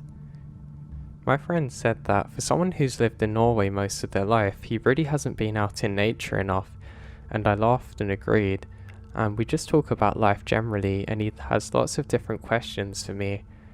I decided that it would be a good idea if we walk off onto one of the paths that actually goes away from where most people travel. The trees are a little bit more lower hanging now, and you have to be careful not to walk into things, but I say that I'm going to lead the way, and my friend is really happy and excited to see everything. There's some snow falling off the tree, which kind of makes it look like there's snow falling to your left as we enter, and it's really beautiful. We have to duck down for a little bit, which kind of hurt my back because there's some fallen trees that we pass over, and we have to be careful not to get wet because we don't want to get cold out here. Surprisingly, you can see that somebody's been on this track before, which is quite interesting because I've actually been on here before and not encountered anyone. Not to worry, we continue ahead and eventually make it towards somewhat of a clearing with a beautiful stream that runs next to us. My friend keeps on talking and talking, and I remind him that he's got to keep up some of his energy because we've got the hike back, and we both laugh about it. We decide to stop for a while and stand next to the stream. My friend keeps on commenting how beautiful it is and how quiet it is out here, and I tell him I really know, and this is why I love my job so much when I'm in America, and he has lots of different questions about it. He does ask me what's anything scary that's happened to me being out there in nature before, and I say, well, not too many things really, but there's one story that I shared with him that I'd like to share with you all briefly. So I was stationed out in my area that I have to cover, and everything was normal. I was just doing one of my regular patrols. Now while I set out, I kept on getting a report of a truck driving round, and it 100% should not have been. That's because we were permitted to drive in certain areas and nobody else was, so we knew that somebody was up to something. There was a chance that somebody was hunting games who wasn't supposed to be over there, and that didn't sit well with us, so I was keeping an eye out for this. Almost expecting to find nothing, I'd let my mind drift to elsewhere, actually thinking of Norway and coming back on this trip at the time. Now I didn't see much of anything for the first few days, until eventually I did see a truck, and I thought, this is interesting. Thinking it was one of the other rangers' trucks, I didn't think too much of it, and it turned out that was the case. It actually was. I continue onwards, and I don't think much of it. I actually forgot about it for a couple of hours until I see the same truck once again. It's very similar to our ones. That's when I realised that it's not actually one of our trucks, and I'm somewhat annoyed at myself for not checking earlier. I can see somebody sitting in it, and they have a hat which is similar to ours, so I just presumed that maybe it was one that I haven't seen before, and that maybe it's just my mind playing games with myself.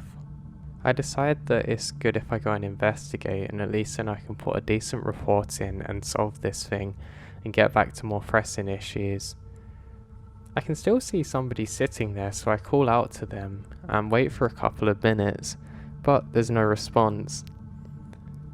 Thinking this is strange, I'm worried that something has happened to one of my fellow rangers, so I quickly go to talk on the radio, but stop, thinking if somebody's passed out and they need medical help, I'm not going to be much use if I'm just talking over a radio.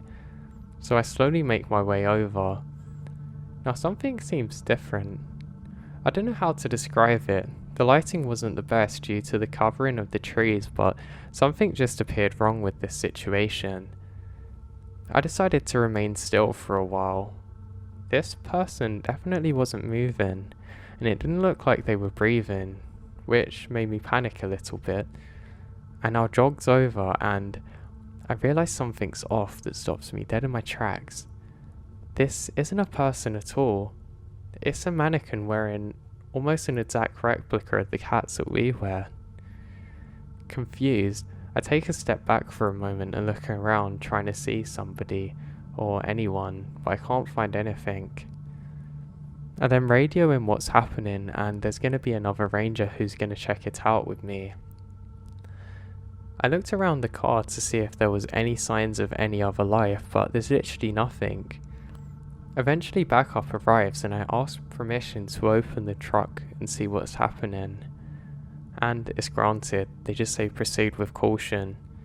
Now I actually put something in my hand to open the door, just in case somebody put like a small blade or something under the handle. I really didn't want that happening. So I hesitantly go and open the door, and weirdly, lots of the console's been ripped out of the car. You can see this thing's basically been gutted, and there's no way that it's going to drive anywhere. There's nobody else around, and I decide to pop the trunk. I pull the lever that pops the trunk and nothing happens. I then go round the back, and me and my friend pry it open basically, and weirdly, there's a large teddy bear wearing another ranger hat there, staring back at us. Worried that maybe there's a bomb or something, we decide to suddenly sprint back at least 40 meters and call in some law enforcement to figure out exactly what this is.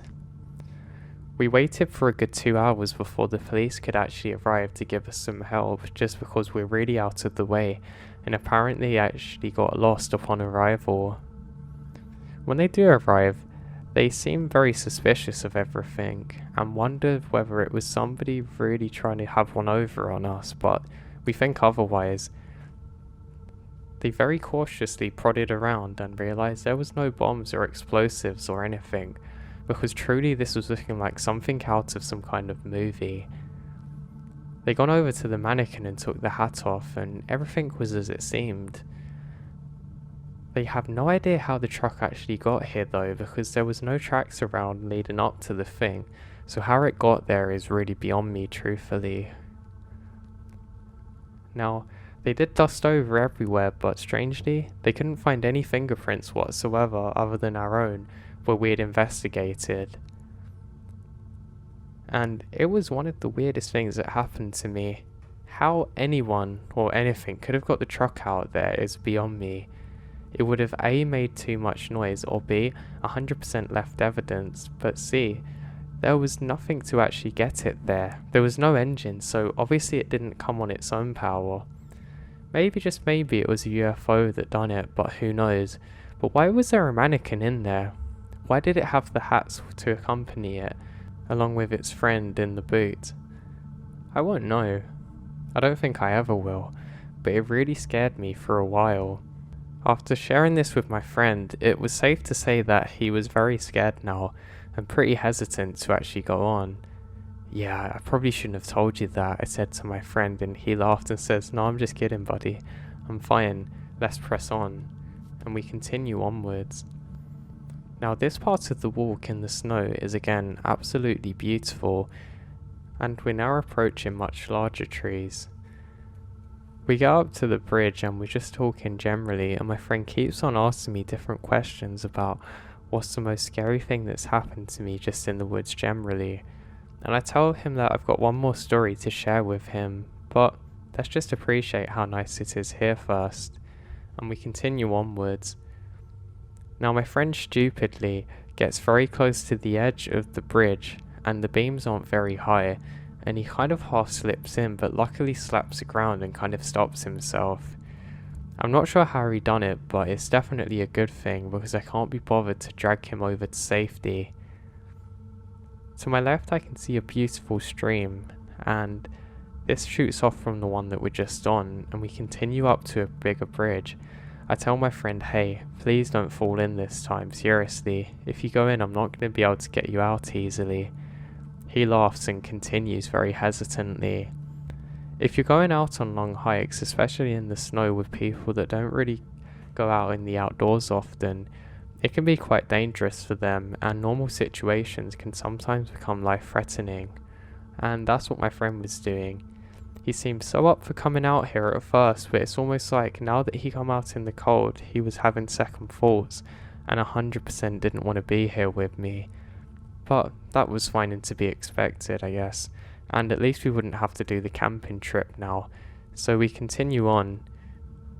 We keep moving up some steps and are now moving uphill, and my friend keeps on pestering me about my other strange forest story. I tell my friend that if I share this story with you, then please don't get too scared to not go on, because you seemed pretty scared before, and he laughs and says, "Yeah, don't worry, I won't." I say fine, and I start telling him my other story. Now, this one is from my childhood. This one again was actually in America and not over here, and was on a beautiful summer's day. On this particular day, I hung out with a group of friends. Now, all of us like to go out into the woods together. Now, mind you, we were very young, and we did live in quite a safe area, so our parents didn't have that much of a problem with us doing this, and we like to play a game called Manhunt. Now, for those of you who don't know, basically, there's somebody who has to hunt, and the others have to hide. So, Manhunt, as the name suggests, except we were much younger to be considered men. So basically, the person who's going to look for everybody else counts up to about 100, then shouts out manhunt and runs around looking for everybody else. It's kind of silly thinking of it now, but at the time it was great fun, and we actually used to play this in school together, except the point that we'd all start at was basically just a bin, like the one you'd throw rubbish in. But on this particular day, there was another person there, so there was 4 of us in total plus this extra one. Nobody really seemed to know much about this other person. Apparently he was just playing on his own before, and some of the other group decided to invite him along. His clothes seemed somewhat different to all of ours and were actually a bit more dated than what we were wearing, and we didn't think too much of it, I guess just because we're quite young at the time. So we continued onwards, and he didn't really say too much about himself or why he was there, just that he'd only moved there recently. So I was one who had to go out looking for everybody. That was in the first game. All of the other kids run off, including the new one, and I start counting.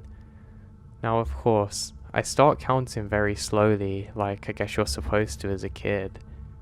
And then I start very quickly once they can't hear me anymore. I probably did maybe 30 seconds of counting in total, but I think everybody else did. But I don't know, I had to win this game, you know? So I look out calling manhunt while I head off. Now, I decide to run very quickly for the first few seconds, and funnily enough, I found one of my friends instantly. He was basically hiding behind the tree next to the exact position that I'd started in. I laugh because he always does this, and I don't know why he never caught on to the fact that I would immediately find him. But I think he couldn't really be bothered to hide much, so I kind of respected that about him. Now, in our version of Manhunt, we're able to use the new people that we found as a part of the hunting squad.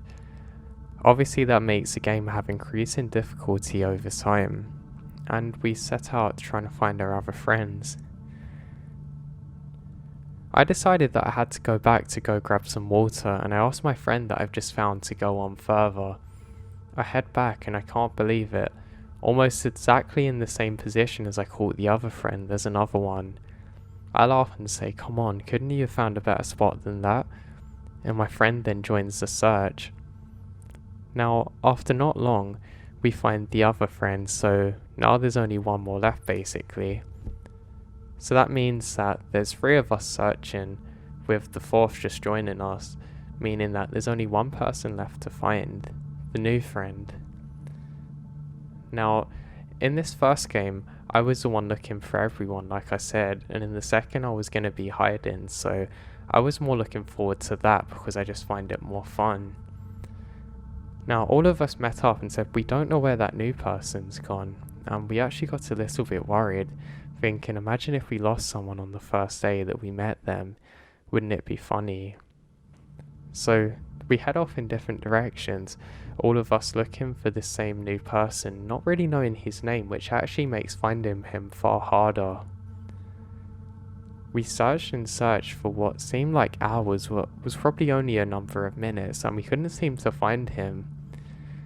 We basically searched a very wide area, which is pretty much as far as you could search, and looked over every possible place that he could have been hiding in, and we couldn't find him at all. Thinking maybe he pulled a quick one on us and had just escaped back home, we decide that we shouldn't look much further, and think maybe he's just a bit weird and that's why he ran off. So all of us meet up again and decide what to do, thinking we should probably go home, but we should tell our parents that he might be lost out there, hoping maybe they know him. He also shared with us roughly where he lived too, so we knew we basically had to go back to our neighbourhood, then just down one road we'd be able to find his house, so that's what we do. We start walking back, and we're still looking for this person, but we can't find them literally anywhere. It seems like no matter where we go, this kid is gone, so we just get back to our parents. We then go towards one of the houses who lives closest, and start talking to the mother there. We explain our game and say that we've met a new friend, but they've gone lost in the forest and not to worry about it. And as you can imagine, this mother, like any mother should do, got extremely worried and said, who is he? What does he look like? How long's he been out there for?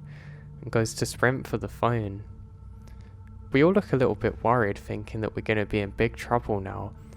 And the mother seems very annoyed that we can't give many details. She then said, where does he live? And we explain and say the exact house that he's come from. The mother now puts the phone down and says, show me where. I mean exactly where this house is. And we go off to show her. And exactly as it was described, near the neighbourhood, then down a long road.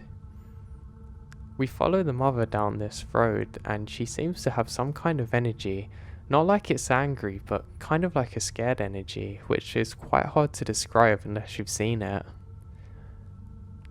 That's when we realise that this road leads to where a house used to be.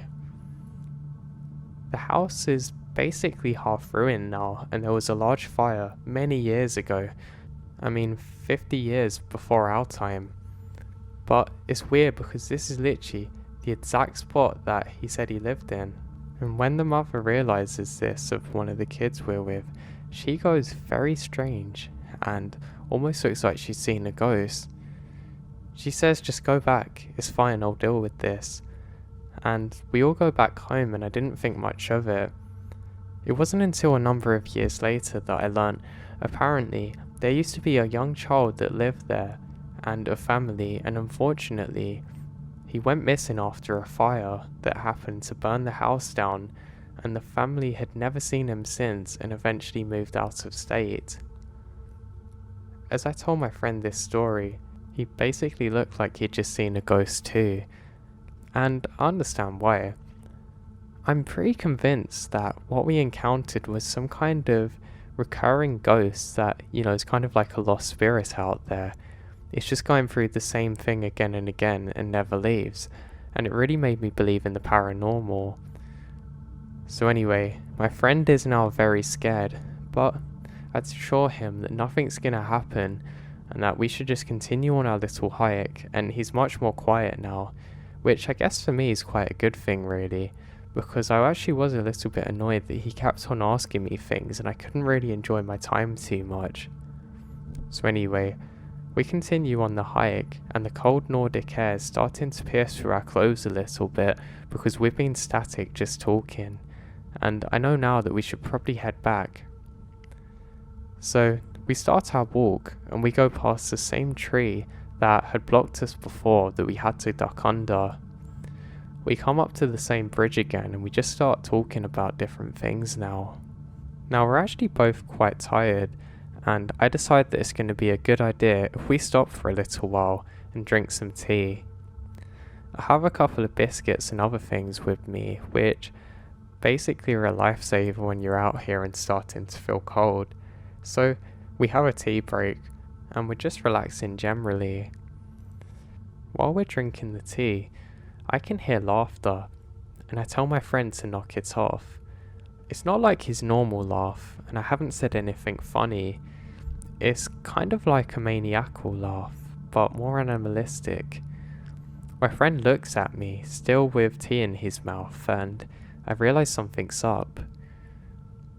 For the next 5 seconds, we hear a cackly kind of laugh just off in the distance, echoing off of the valleys around us, which is extremely bizarre. A, because we've not seen anybody whatsoever on our trip, and B, because why would there be laughter out here like this? Maybe it was some animal that we hadn't seen. We both agree that it's probably an animal, but it seems really bizarre.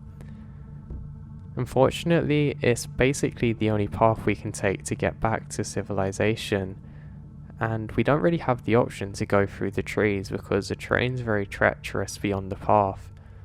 So we decide to give it some time so whoever this maniac is can just get out of the way. We then decide that after a few minutes we should press on. I decide to take the lead, not because I was feeling brave, just because I didn't have a choice really, because my friend is basically frozen there. I keep telling him, come on, we've got to get a move on and just solve this and get back. I'm sure it's nothing, it's probably just a person, don't worry. And we continue down a small ridge. While walking down the ridge, we've realised that up ahead is a person. They're dressed in pretty much all black, but their clothes seem to be one piece, if that makes sense. So like they're wearing some strange overalls, and they're kind of gliding through the snow ahead of us. They're going pretty quick and keep disappearing over different hills and beyond the tree line. We decide to walk much more slower now just to let them go ahead.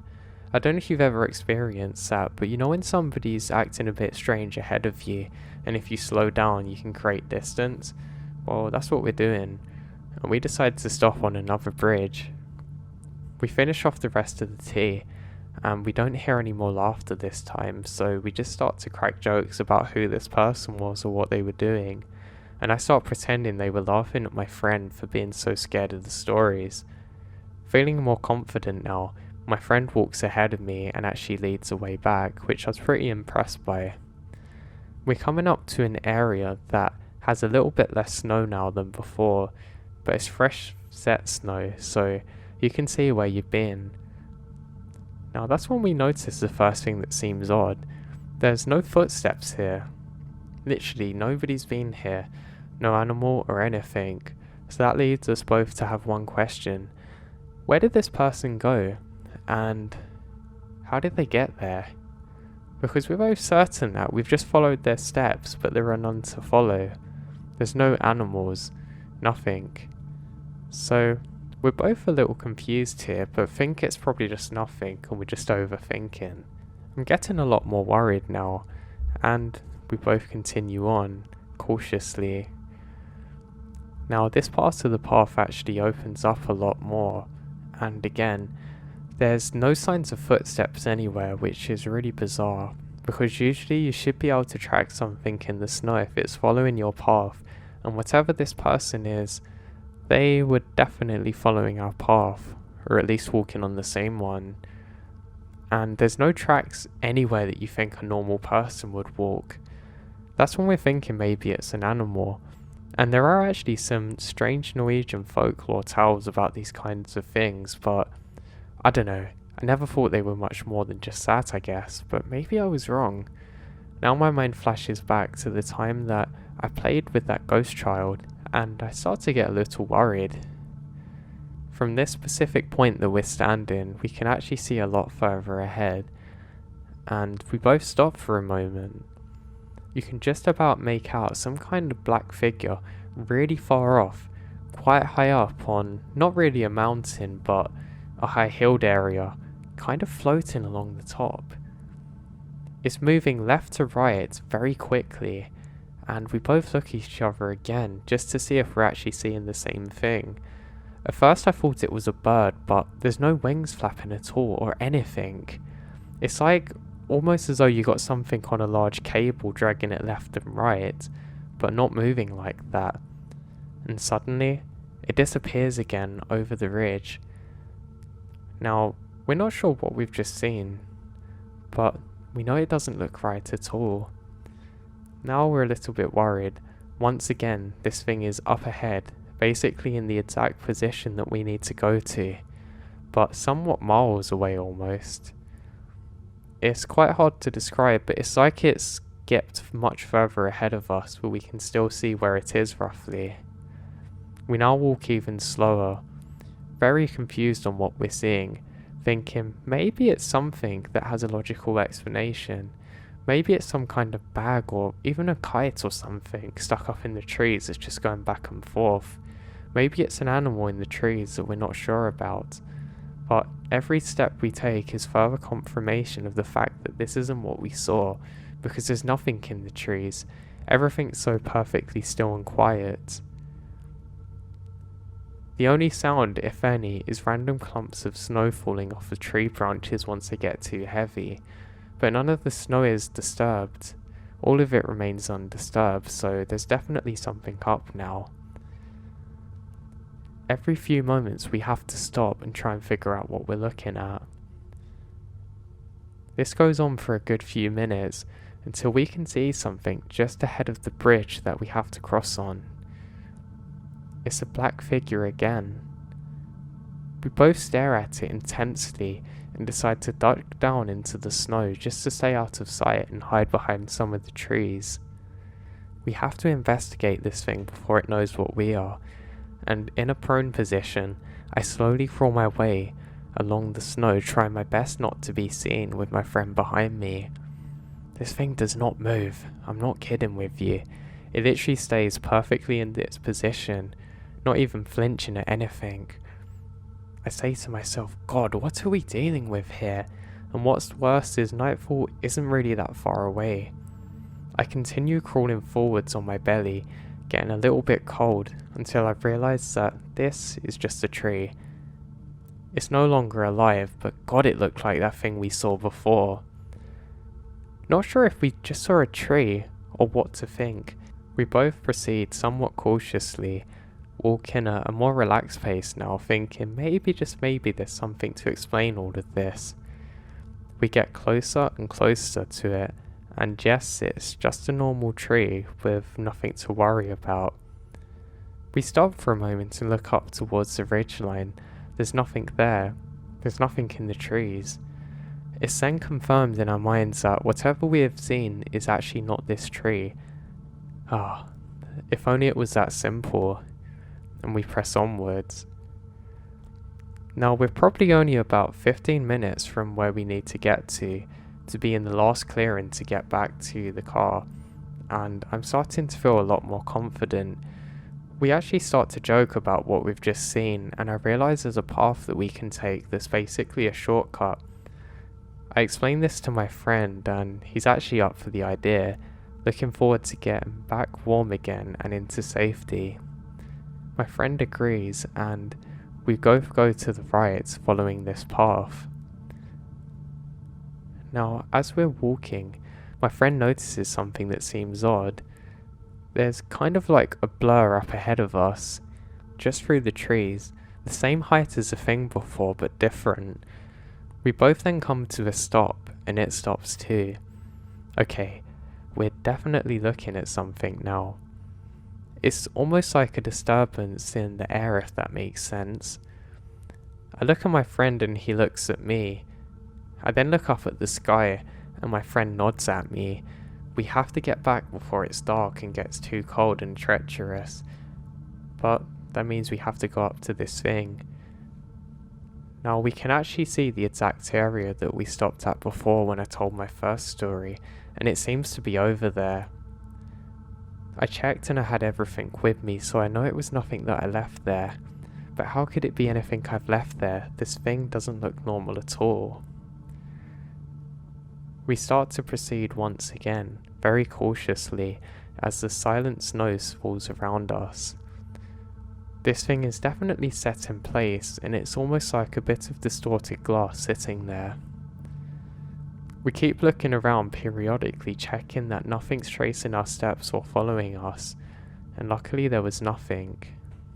You can also see that the paths have been trodden on not too long ago, which is reassuring. But it's hard to say how long ago this was really. Maybe it's just from somebody who was walking through on a hike and gone back to their car, but I guess we won't know. So we continue onwards. We make it closer and closer to this thing, and that's when I realise there's another. There's two of these kind of like, I don't know how you guys would say, but maybe like blur just there, perfectly still. There's two large trees that I can use for cover, so I decide to slowly go up to this and poke my head around to investigate more. Again, looking at my friend to confirm what I'm seeing is actually real, he nods at me once again, and we realise that whatever this thing is definitely not moving, and it does have a friend. Thinking maybe it's a man-made thing, I actually relax a lot and start to proceed over to it. With every step I get closer to it, I feel more and more like I'm being watched, which is really bizarre because I didn't have this the whole time we were out here. Even during the time that we saw that other thing earlier, I did not feel like anyone was here with us. But why am I suddenly feeling so now? And I have this nervousness that I can't really shake, and it's something that I haven't experienced for a long time before. It's almost like a person standing there in front of me, but I can see through them. Maybe, just maybe, this is some kind of spirit or ghost that I'm confronted with. Maybe it's that young boy that I'd played with when I was much younger, coming back once again. I've heard about spirits following people, so maybe this is what it is, and he's got more friends to play manhunt with. I'm now feeling terrified and trying my absolute best to put on a brave face so my friend doesn't realise that something's wrong, especially because he's not used to being out here, so it's really up to me to be brave now. I now come within 6 feet of this, and it looks just like a person, but it's not. I now realise that there's a few more of them. There's 2 more to the left of this, then another one to the right. My friend then notices another one and points at it. I get closer and it's literally a big block of ice shaped like a person. It hasn't got many features and it almost looks like one of those old Bible depictions that you would see from hundreds of years ago, but carved out of ice, and it's not melted at all, but it is ice. And where are the footsteps? There's no footsteps around this thing. It's literally just like it spawned in or something. And this thing's really cold. You can kind of see some mist coming off the very top of it. All of them have slightly different configurations too, which I think is really bizarre, but there's nothing I can really put it to or compare it to, if that makes sense. Now, this is by far the most surreal moments of my life, even more bizarre and surreal than the moment that I had when I was a kid and I saw that ghost. This was completely different. It was while standing face to face with this thing, trying to figure out exactly what it is, that the feeling of being watched and being in the wrong place basically becomes unbearable. I look at my friend and say we have to leave, and he nods and we both face forward and start taking one step at a time. I can feel the adrenaline surging through my legs now, and I feel a little bit shaky. My friend takes one last look back and he stops me and grabs my hand. He squeezes it for me to look. I can just about see that figure once again, standing from the area that we just walked down from, just peering behind a tree very slowly, just enough for us to know that it's actually there, almost like it's doing it on purpose. At least I think that's what it is. I don't know if this is a person or not, but we both turn around and start sprinting. Now again, this is something I only noticed after, but there was no footsteps ahead of us as we continue onwards. We're sprinting for probably a good minute before we have to stop to go slowly over a bridge again. This doesn't make sense. This is not possible. We were there probably half an hour before, or maybe an hour at that, and there was literally nothing there. How on God's green earth could somebody have put those there without us realizing? And where would they have come from with it? We haven't seen anyone whatsoever. And where are the footsteps? It wasn't time to think about all of this. It was just time for us to get out of there and back to safety. While we're running, the feeling of being followed is unshakable. I glance behind myself constantly and I don't see that thing again. But to be honest, I was running so quickly and so scaredly that even if it was, I probably wouldn't have noticed. And when you're running and tired, all the trees look exactly the same, and it kind of just becomes like some big blur that you'll notice behind you. So we continue onwards and we eventually, thank God, make it back to the normal trail, and we don't have to go much further. We eventually get back to the empty car park with only our own one there, and we quickly jump in the car. I go to turn the ignition and it doesn't start. I think, God, is this truly how it all ends for me? I then try once again, and thankfully, the engine slowly comes to life. Now, annoyingly, we have to try and demist the window quickly before we can go, but my friend basically does this in a time that would make Usain Bolt jealous, and manages to get the thing cleared off really quick. We don't have much time to defrost the rear view one, and we peel out of there. I actually kind of lost the steering of the car for a second and thought we were going to crash, but luckily I managed to steady it and we're back on the road. Neither of us say a word to each other. We're just lost in our thoughts while we start making the 40-minute drive back to home. Now, I constantly look behind myself, half expecting that thing to be a spirit that's followed me in the car, or maybe in the bonnet, or maybe in the boot, who knows. I can't escape the feeling that we're being watched still, which is one of the weirdest parts about the drive back. we eventually make it back home, and luckily this part is uneventful for us. I drop my friend off at home, and we both look at each other and his wife says, "How was your trip?" He says, "Oh, it was great. It's too cold for camping." And he looks at me and his look says 1,000 words. We both agree that we're not going to tell people about this, at least not now, and he heads off home.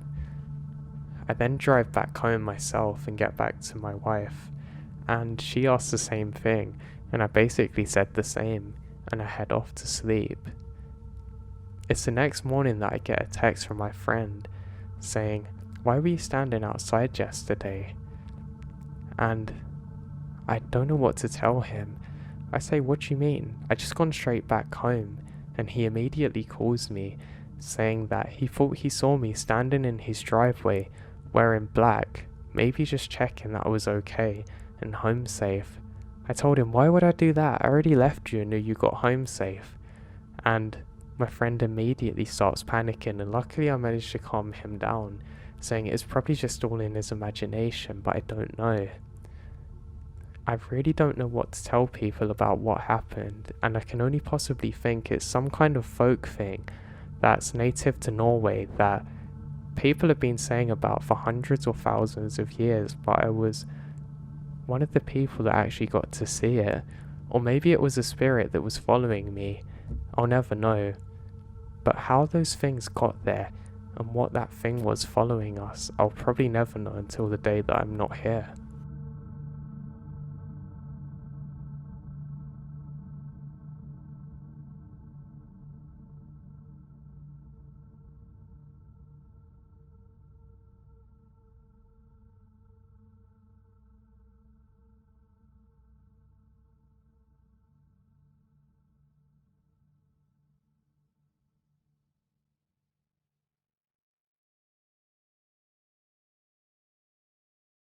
I had a long career spanning many different things, and I wore lots of different hats throughout my time. Now, some of the most interesting ones happened when I was a lot younger than I am now. I remembered a job that I truly enjoyed and still felt pride about doing, even to this day, was when I was a fire ranger. Now, it basically meant I'd have to brave the scary stairs going up to the top of those big old towers, and just keeping a watch out for anything that could be potentially dangerous or a fire. A lot of people don't realise we do more than just look for fires specifically up there, and it's a relatively difficult job because you have to look out for other people and other things you might not think about. And of course you have to try and stay sane up there yourself and make sure that you're not seeing things. Now this is actually quite difficult to do, especially if you spend all of your time alone there.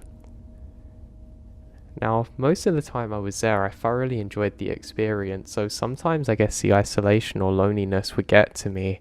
If ever it got like that, I'd just go down for a little while and just start reading books for a few minutes while periodically looking around to make sure there wasn't anything out of the ordinary. Now, there'd been a rumour going round for years about some kind of figure with a dark robe that would just appear in the background and you could kind of see through it. It would be hard to describe, but it was almost like when the setting was very dark, this would stand out as being completely out of the ordinary. People described it as a child kind of facing away from you and slowly fading off into the trees. Originally I didn't really believe it too much. I was more worried about another issue we had. There was an old cabin out there, right in the middle of nowhere in the area that we would cover, and there would always be reports of an elderly gentleman sitting down at the table who would seemingly be completely oblivious to everyone else. Whenever we went out there to actually go and figure out what was going on or say, "Hey, you're not meant to be there," he would seemingly disappear as soon as you got close. For a while we wondered if it was an optical illusion, and we actually took out all of the remaining furniture from in there, but he kept on appearing. That was up until there was a really big fire there. What made this place really interesting though is that once it had all burnt down, you could see a basement that we didn't know existed, and there's still some of the path to get down into it now. But anyway, that's the story for another time. Today I'd like to share this one with you. I'd been doing my shift for a while now, and not much was out of the ordinary. We did have something weird that I had to investigate at one point. It was probably about 1 o'clock in the afternoon and everything was normal. Like I said, nothing was out of the ordinary this day, and it's actually quite peaceful. It's relatively cold out during this moment, and I had a report from some people hiking that apparently they'd seen strange figures not moving out in the forest. I felt, oh god, this is great, this is just what I need when everything's going so well. Kind of hesitant to believe what they're actually seeing and worried that maybe they'll come across a dead body, I decided to investigate. Now the problem is, when I was trying to investigate this, they couldn't really tell me the location they're in. They actually needed help getting back to the main areas. This was actually relatively annoying because it meant I had to spend about 10 days trying to give them directions. Of course it's an exaggeration, but when there's not really reference points, it becomes increasingly difficult for people to know where you're talking about, especially out here, but that's understandable. I eventually wave them off and call in that I need to go and investigate something, and they say it's fine, they're going to cover me for a bit. I have to wait for a while for the other ranger to come over and quickly get into my tower so I can go out there. I tell them that it's potentially a body, and they say just proceed with caution because you don't know who's out there. After waiting for a good half hour or so, eventually my cover came. We said hey, and the other ranger said, do you want to take the truck out, it's already running? I said sure. I got in and immediately some sound blasted my eardrum. It scared the life out of me. I took a second before I realised that he had the radio on absolute blast, and honestly it left a ringing in my ear. He apologised not realising it was going to come on again, but honestly it annoyed me because it really unsettled me. I drove round to the rough area that the hikers were able to tell me that they saw the figures, and I found absolutely nothing. The trees are quite dense in this area, and there's lots of shadows cast by the trees, so it actually becomes relatively difficult to navigate or see anything. Regardless of isolation, your mind will play tricks on you, and luckily for me, nothing was out of the ordinary. I decide to head off a little further now and leave the truck. I don't have a flashlight or anything because it's still quite early in the day at this point. I just decide that I need to go and see what's up. I'm not that far away from a stream, which I actually find really peaceful, and I decide that after a while of looking, I'm gonna go and rest here for a little bit. I can't see anything out of the ordinary at first, I just constantly look behind myself to make sure that I don't get lost on my little journey. I proceed ahead but don't find much of anything, deciding that it's probably best just to go over to the stream and relax. Now the area itself is really beautiful. I decide just to stand off to the embankment and appreciate how beautiful this place is. If you're hiking, you can do a really nice loop around here, and honestly it's breathtaking. It's the kind of place that no matter where you take a picture, you could put it on a wall, if that makes sense. I find a nice little spot and sit down, just on a rock that's out of the moisture from the ground. I take a few moments just to meditate and decide to be silent. This can actually be quite a good technique if you can't find anything on a search. That's because you're probably going to hear people if you can't see them, if there's any about. I start to think more and more that the hikers are just kind of losing it a bit and are just playing tricks with me, so I decide that I should probably head back. I then leave the stream and jokingly say goodbye, knowing that I don't want to leave this area so soon. I then make it back to the truck and I start off again in the direction that I've come. I radio in that I've not found anything, but I'll be coming back soon. I drive for about another 2 minutes and I spot it. Someone just standing there, staring off into the tree line. It's quite difficult to make out exactly what they're wearing, but they kind of look like a grey colour. They almost seem too still to be human, which I think's really odd. I stop quickly, and before I get out, I decide to grab my binoculars. I then realise that I don't have them. Oh no, I've left them in the tower, I realise. I decide the best thing I can do is very slowly make my way over there instead of announcing my presence. I think it's odd they've not moved at all or really reacted to the sound of the truck, or maybe they didn't hear it. There can be an issue if it's like a lost hiker or someone who's hit their head and they're kind of shocked or not really in a normal state of mind. I realise that this person's probably about 5 feet tall and just standing there completely still. What's really odd about it is they almost look like they're covered in bones, if that makes sense. I slowly edge closer and closer and I can't believe what I'm seeing. I can see a person standing there perfectly still, but they don't look right. It looks like they're not wearing any clothes, but I can see them and they're right in front of me. I then get a little closer and realise that it's not a person at all. It's an arrangement of wood, perfectly resembling a person. I look to my left and I can't see anything else. I've just come from the right side, so I know I should be pretty safe to investigate. I very hesitantly make my way up to this weird thing, and it's basically a figure made out of wood and carvings to perfectly resemble a person. I think, there's no dead body at least. But who put it here and why?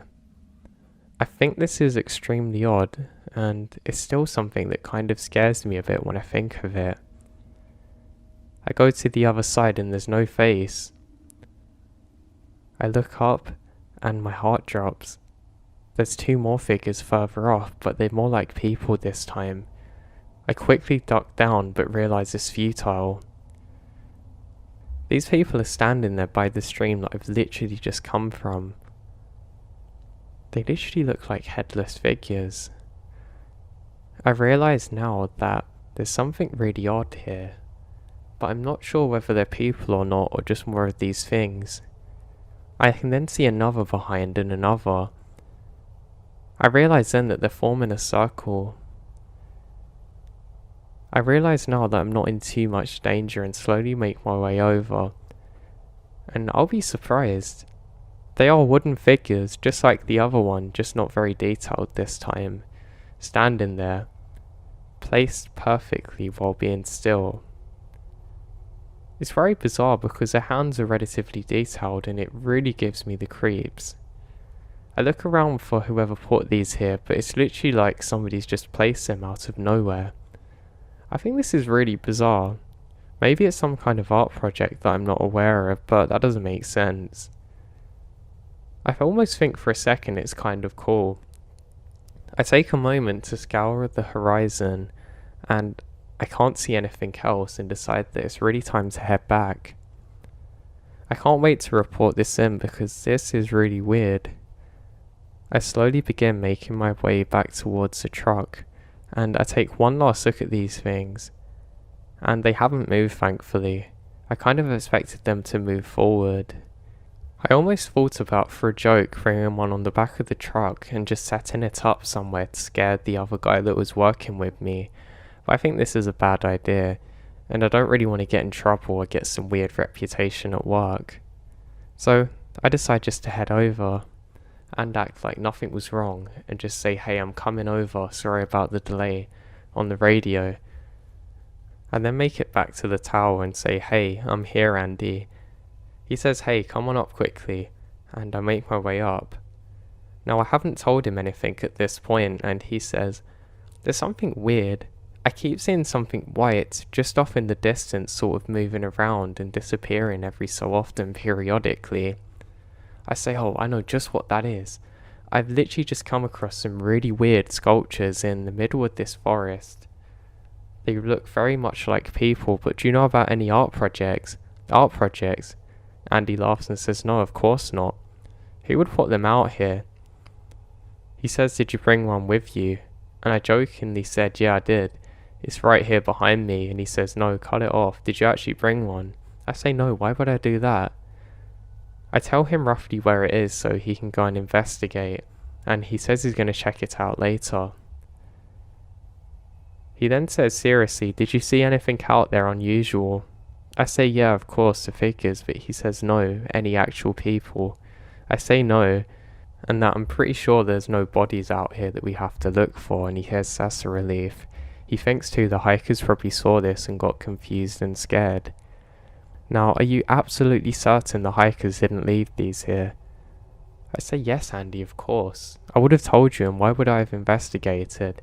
He said sorry for the stupid question, but he says he really wants to keep an eye out on this figure he saw. Now, at the time, he'd been working quite a few long shifts, and never reported anything like it before, so I say, come on, just relax. I think it's just the isolation getting to you, and he says you're right. He then hands over the reins to me once again, and we say our goodbyes. He says he's going to check it out on the way and takes the truck with him, and with that he leaves. Now I do keep my eye out for probably a good another 20 minutes trying to see anything out there, but I don't see anything at all. Every so often the trees kind of move, and I think this is odd, but I think it's just where I'm staring at it for too long. I look around in the rough area that Andy's drove off to, and there it is. A white figure just standing there perfectly. I really start laughing to myself, realizing what he's done. He's placed one of them wooden figures there, obviously to scare me. I think, you could have got me with that, to be honest. And I turn around and just completely ignore it. I then decide that I should call on him and make sure that he got back okay. And he did. I say, that was a nice little prank you did on me. And he says, what prank? I say, yeah, leaving that thing there. And he sounds very confused, and his confusion actually put fear into me. He's 100% certain that he hasn't done anything the type. He said, listen, all I've done is drove back. And I was kind of freaked out by that figure I saw earlier. That's when the penny dropped. There's definitely something up now. I say, I'm going to investigate it quickly. He says, please check in with me again, and I say, yeah, well, I promise. And I quickly head down from the tower. I look up, and the thing's gone. I was certain I saw one of those wooden figures there earlier, and I feel stupid now going back saying that there's nothing there. I get on the radio and say, oh, don't worry, it's probably just nothing. I think it's just my mind messing with me from what you said earlier. I always thought I had an overactive imagination. And he says, yeah, just be careful, buddy. Something's definitely up. With that, the radio switches off, and I decide to lay down for a bit.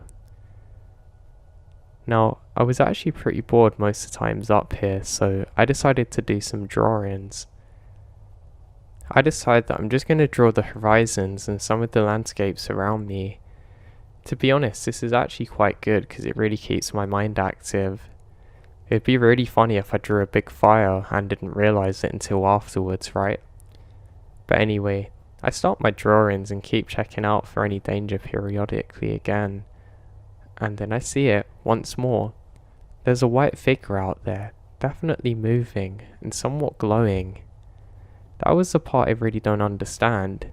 It was literally illuminating some kind of light, or at least that's how it appeared. That's it. I have to investigate now. I quickly grab my jacket and put my pencil down and decide that I'm gonna have to figure out what's wrong here, because this is really odd. I'm much more cautious now because the night sets in, and my eyes haven't really adjusted to the darkness that well because I had a small lamp on so I could do my drawings. Now I get to the bottom of the steps and I start heading in the direction that I saw this weird figure in. At first I start jogging, then I realise how unfit I am, and I have to stop after about 30 seconds. That's odd. I've always been pretty in shape, but maybe I've just let myself go a bit. Who knows? I then go to the exact area where I saw this thing not 5 minutes ago, and there's nothing there. As I'm standing there, I can hear a faint laughter. It's really creepy because it literally sounds like a small child laughing.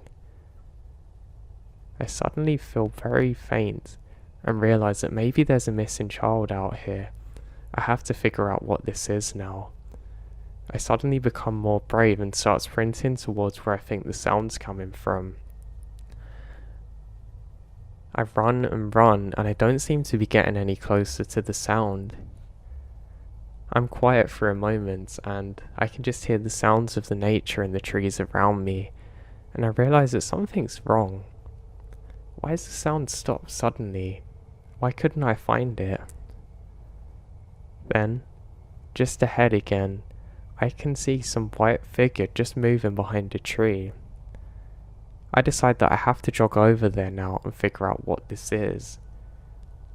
This time it doesn't move luckily, and I say, "Hey, I've got you," to myself, half expecting to find either somebody out here who's completely off their mind that's fell and hit their head, or maybe a lost child even.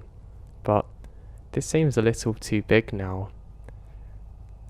I sprint and get just to the edge of the tree and decide I'm going to jump out and shout "freeze," just in case it's anyone dodgy. And I jump, freeze, nothing. Not a sound. I look around quickly and do a 360 and I can't find anything. I decide that I should get back to the station now and maybe call in some help, and I head out. I start picking up the pace and I can hear my footsteps slowly getting louder and louder as I'm somewhat panicking now and walking somewhat clumsily at more of a hiker's pace. Now I swear to you, as I got onto the first steps of my tower, that I can hear laughter again. I stop for a moment to confirm it, then very quickly start going up the steps. I get back in and radio in what I've heard, and that's when my friend Andy says that that's exactly what he heard too. A strange faint laughter, but he thought it was coming from me originally. He says unless you have 100% confirmation, there's not much he could do, but just to be careful and not worry too much. Be careful? That's great. How am I going to sleep at night now? I think. Yeah, I can lock the door off, but that's not really an effective way to stop somebody breaking in. Anyone could just bust the door in, or even set fire to this thing or knock it over or God knows what. I say yeah, that's fine, and I decide that I really need to figure out what's wrong here. I sit on kind of like the balcony thing where I can see around, but this is one-dimensional, mind you, but I don't see much of anything. I think maybe, just maybe, I've been out here for too long, and you know what they say, you can only see faces you've dreamt of. Maybe I was so tired I was kind of half dreaming and it was based off the wooden figures I saw before. But then I remembered, what were they? Why were they out there? Strangely enough, they seemed relatively similar in height to that thing that I saw. And maybe Andy wasn't actually seeing anything and there was a reason for me to be concerned. Now, I half fall asleep on top of this balcony again, and kind of hit my head to wake myself up, which is actually quite funny. I remembered laughing, think, well, there's my alarm clock, as I raised my head up, and just at the base of my tower, I can see a white figure somewhat glowing. I wipe my eyes and think, this cannot be real, this must be some kind of dream. I quickly look at my watch and I've only been asleep for about 10 minutes. In my dream, I felt like I was there for an eternity, but of course I wasn't. It was only a number of minutes. But I have to investigate now. I'm very convinced that my mind's just gone a little bit weird, and I decide to head down. When I take my very first step, I can hear something running. I think, right, I've got you now. I lurch forward but nearly go off the edge of the tower because I'm still not really woken up at this point, and I'm almost off balance. I manage to steady myself and much slower now make my way down. I say, hey. There's nothing. I then shout out another hey, again, and I'm met with silence. I'm actually getting relatively frustrated now, and I kid you not, I can hear the laughing once again. I spin around and I can see the figure. Now, through coincidence or not, it was actually heading to where I saw the wooden sculptures earlier. I didn't realise this at the time, but looking back on it is kind of weird. This thing is kind of sprinting off into that direction, suddenly not making any sound at all. And me being me, I sprint straight after it. thinking maybe it is somebody that's really off their head now and needs emergency medical attention or maybe an evacuation. I know if you hit certain parts of your head you can really lose it due to the brain swelling, but if you have brain swelling due to the intracranial pressure, you can easily die from it within a matter of hours, and if that was the case, then this person wouldn't have much longer left. So, I chase after them. Now, I'm struggling for direction at this point, but I can always see the tower, so I know roughly where I'm going. I never seem to be able to catch up with this thing, which is really weird because based off the adrenaline I have and my long legs, I can sprint pretty quick, and it doesn't make sense for pretty much anything to be able to outrun me out here, especially because as a fire ranger I'm always out in the forest. I'm always going to have that edge of knowing the environment and being used to the terrain, but it didn't seem to apply now, which is really bizarre. It was almost like this thing had a supernatural ability to be able to just, I don't know, vanish at will. I ran as quick as I possibly could for as long as possible until eventually I had to catch my breath once again. Now I sprinted and sprinted until eventually I got to the exact spot that I saw this thing go to, just behind some of the trees and down a small hill, and there was nothing. Kind of worried that now something bigger than what I know about is happening. I feel pretty scared, and I just stop and put my hand into my head and just sit there for a moment. I realise now that I'm not really chasing this thing. Whatever this thing is kind of playing a game with me almost, and I'm not sure how to make it stop. That's when I see it. Some strange light just illuminating behind me. I stand up and turn around to see what it is, and for a few seconds I can see a very bright figure just standing there about 5 feet tall, too bright for me to be able to look at properly, literally hurting my eyes. And then I wake up off the floor. Now, what's really weird is that when I come to, it's not like I'm out of it. I'm immediately with my senses again, but something just feels different this time. The atmosphere just feels completely different. I get up and look around and realise that my eyes really hurt. Like when you've been staring at the sun for too long, like really bad. Even to the point that, you know when you've looked at something bright and it kind of lingers in your eyes for a second and goes weird colours? I still have that just a little bit. I look up at the sky and I can still see the stars, so luckily I'm not blinded, so I'm happy about that. Now, in somewhat a state of shock and confusion, I look around and realise that lots of the scrubs and things on the floor have kind of burnt a bit. It's very difficult to describe, but it's almost like the life has been sucked out of them, similar to when something was burnt, but through heat but not fire, if that makes sense. And it pretty much forms a perfect circle around where I'm standing. I look down at my arms and they're somewhat sunburnt almost, appearing much more red than usual, and it's not on the other side of my arms too, which is really odd. I feel my face and that's completely fine, but my arms are quite burnt, which is something I've never experienced before. I look around and this thing is long gone. Luckily for me, there is evidence of this circle here, so I decide now that I'm going to have to get back to the tower, and in a moment of clarity realise I should get a shift on and start travelling very quickly. In no time at all I make it back up to the tower and radio in what's happened, and Andy, bless him, comes over to see what happened. Upon arrival he says, "God, what happened to your arms?" And I can't really explain it in the moment and just say, "Look, you have to come here." I take him back to the exact spot where that flash was and I explain what happened, and he can't believe his eyes.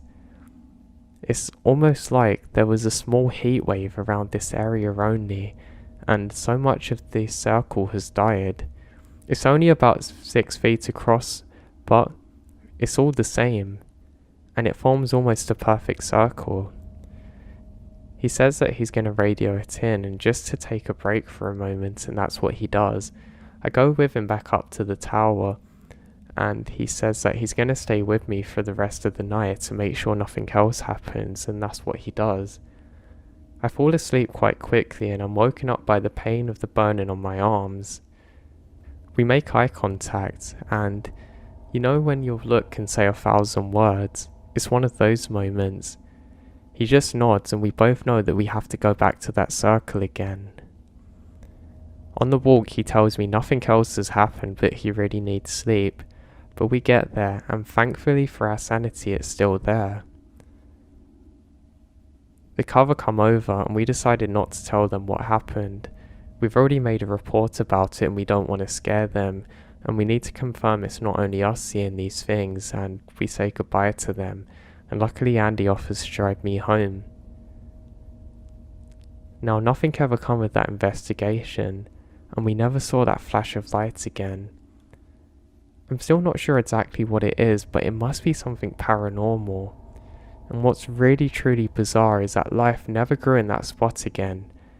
Eventually the ground just becomes somewhat sodded dirt, but nothing ever grew again. Literally for about another 10 years that I was working there.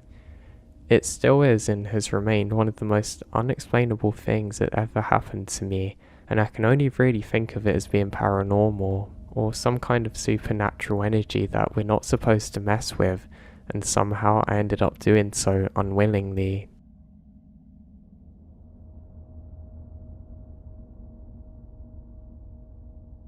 Now this is when I was only about 7 and we're camping near a spring we swam at often. Now I woke up one morning and went down to the spring to wash up, and there's a huge alligator that hissed at me from the bank. It was probably 20 feet long and easily 5 times my height. I stopped and ran out of there.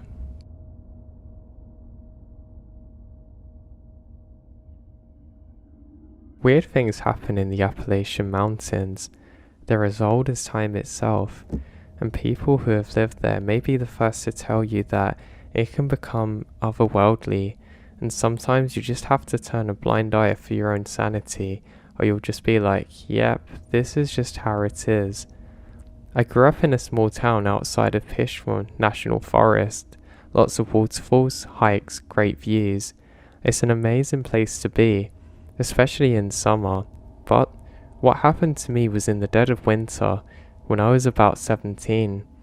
Before I write all of this, let me preface by saying at the time, I just got my very first prescription glasses and still wasn't really used to keeping them on 24/7. But although my vision was blurry, I know something just isn't right when I see it.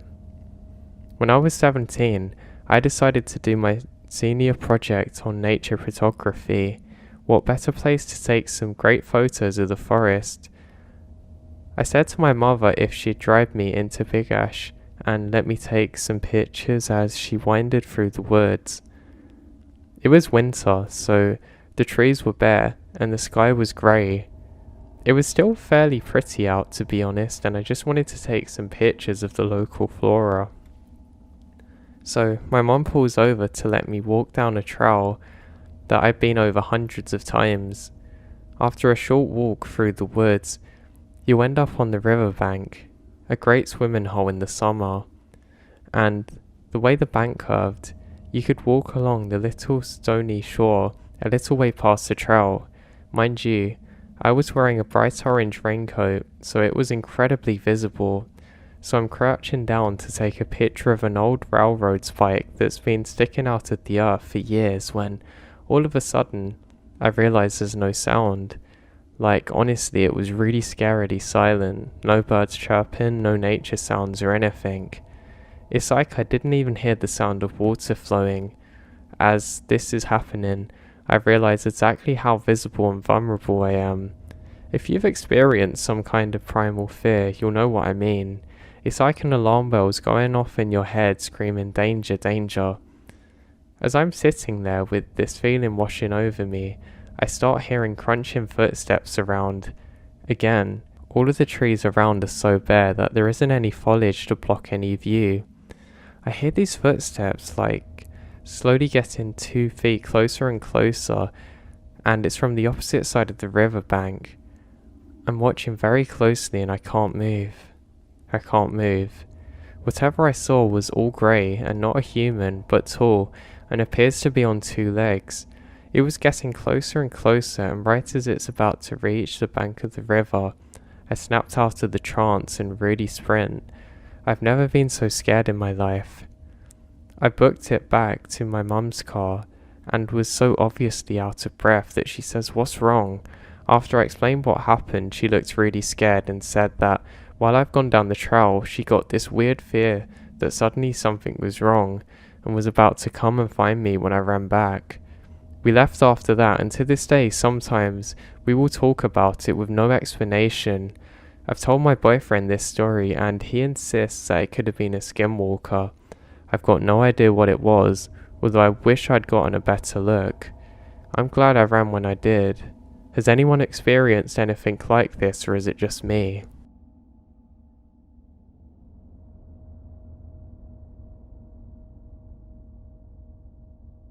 My husband and his sister went hiking in September or November 2020 when this happened. They were hiking Sharp Top in Southwest Virginia.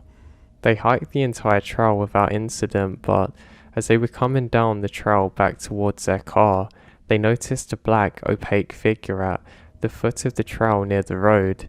This figure was almost opaque, but they see a white at the top where a face would be, but no other features.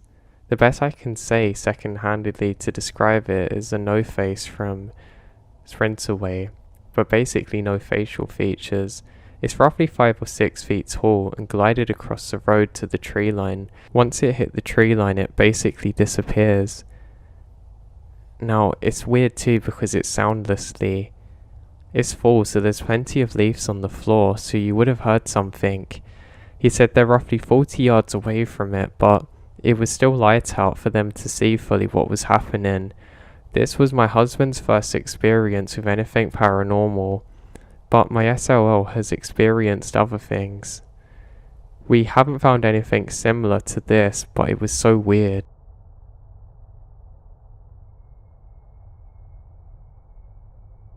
So in 1992, I went camping with 3 friends. We had all recently graduated high school. We're about 40 miles from the closest town in the desert canyon lands of the Utah border with Colorado. It was overcast, which made it so you can't really see further than your hand in front of the darkness. So we're sitting around a campfire having a beer, listening to the coyotes, when suddenly they really go quiet. I had a look at my friend to see if he notices it too, and he gives me a scared look, saying, "What the hell is that?" As I turned around and look up, everything seems to go dark. It really seemed silent for a long time. Even my thoughts were silent until eventually someone asked, "What happened?" My fuzzy brain remembered my flashlight. I turned it on and went to see why the fire went out. There was barely any coals. It looked like it had been out for a while, and everyone was scared. There was this feeling that something strange had happened. Everybody agreed, but couldn't think of what it is. I said to my friend, "What do you think it is that he saw?" But he couldn't remember saying anything. We're freaked out because the rest of the night, we really want the sun to come up, and I can't explain what happened. We weren't drunk. I felt like we lost time but have no proof. I've always had this nagging feeling that something happened that we can't remember. Something negative and probably scary.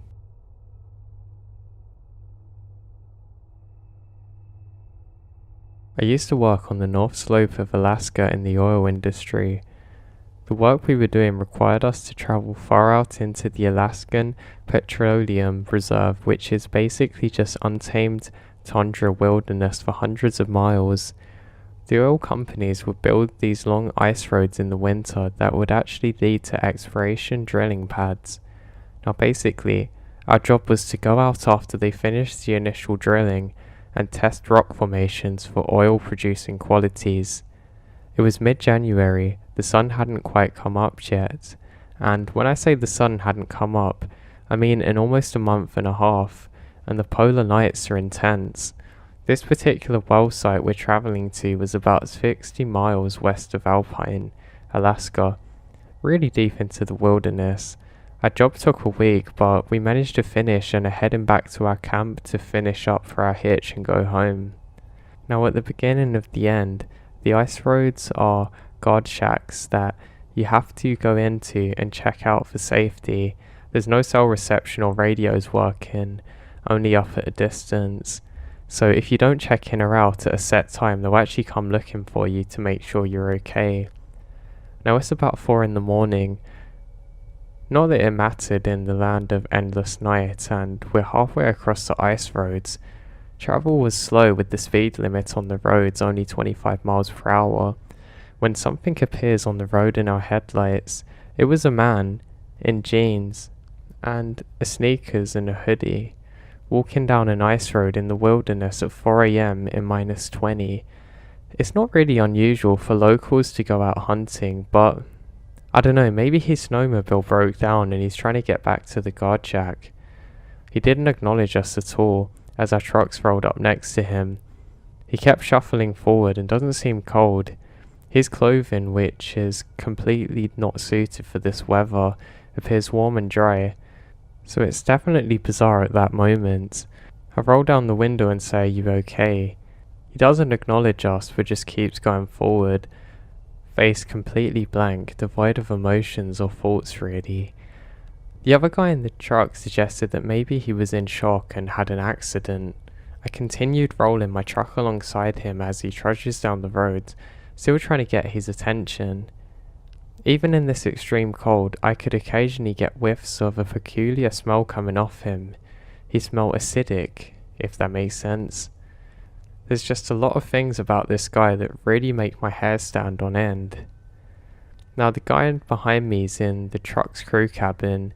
Actually had enough of this. He rolled down the window and reached out to grab the guy. He later said he was just going to try and shake him and get him out of it. Now before my friend could actually reach him, he suddenly spun around and latched onto my buddy's arm. He glared at my buddy and then at me with this look of pure rage, not removing his hand from his arm. If emotions had a physical temperature, this guy could have melted everything there. My buddy groans in pain as he tries to get free. Now at that moment the guy starts screaming in our faces. There was so much hate and rage and anger in that scream, it was really terrifying. I slammed on the gas and spun out on the ice for a second before catching the wheel. The popsicle dude still had a hold of my buddy's arm, was trying to pull him out of the truck. He was running alongside the truck while the other guys in the cab held on to my friend to make sure that he stays in. After several moments, it could probably have only been a few seconds at most, my body got free from the guy and we start hauling it, getting another 30 miles out of the road.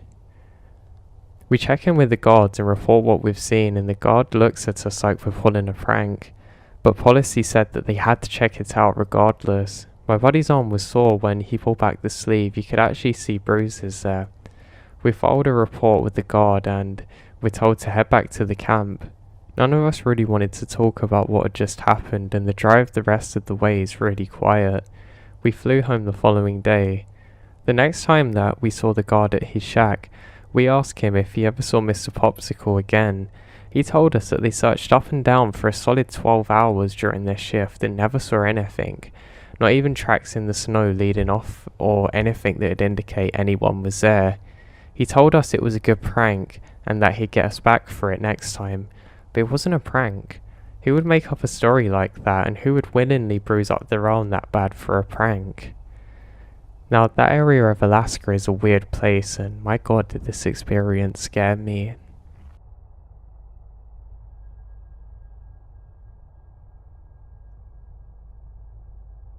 Now, this past weekend, I was on a camping trip with some friends and my buddy, and we decided to go for a hike to scout for some elk because we're going to be hunting there next month when the season opens.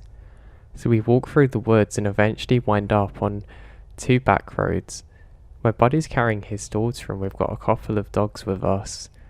Then out of nowhere, we hear the crack of a rifle shot in the very distance and the sound of a bullet whizzing past us. We're about 10 feet apart, thinking someone's trying to shoot my dog perhaps. Maybe she looks like a coyote. I run up into the road clearing, screaming to stop shooting. I see a guy standing there with a rifle looking dumber than a box of rocks, so I pull out my pistol and tell him that he almost shot us, and he makes bizarre excuses. Now, he's acting like he's hunting for some kind of bird that's not actually here. It got pretty heated and he threatened me before my buddy told him to calm down. Plus, we had a kid with us, so this guy shouldn't have been pointing the gun in our direction. He then says, oh, he'll find me in town, even though he 100% is wrong in the situation.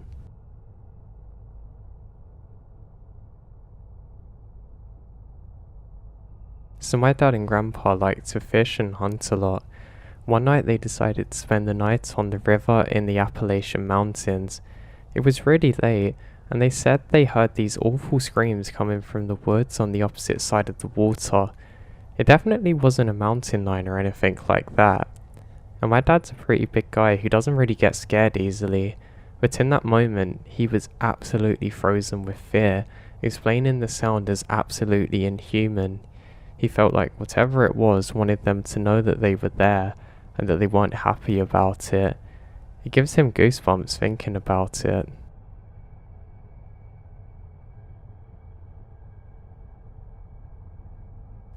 Now, we used to have a stationary caravan on a campground right at the Northern Sea. So basically, the campground's really small, and there was like 40 or 50 other caravans stationed there, and a few empty slots for people with tents. We stayed there for holiday one year, and for some reason, left a day earlier than we planned. On this particular night, someone got murdered right next to our caravan. It was two women sleeping in a rented one, and the ex-boyfriend of one of the women who went to the campground at night, stabbing his ex and her friend, then dragging them out of the caravan, and they passed away right next to our one.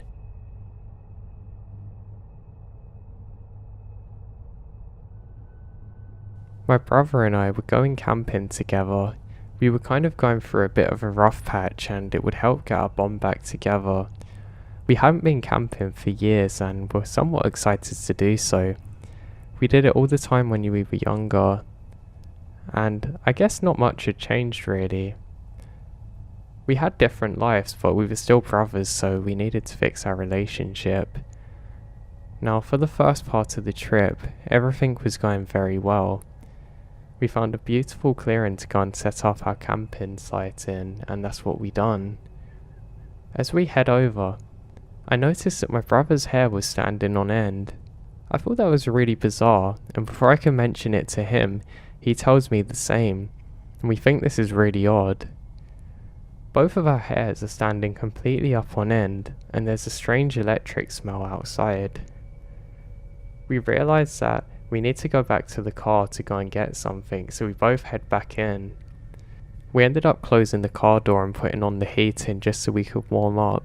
And I'm not joking, 1 second after turning it on, there's the loudest explosion sound of my life, and everything goes completely white, and I'm blinded temporarily.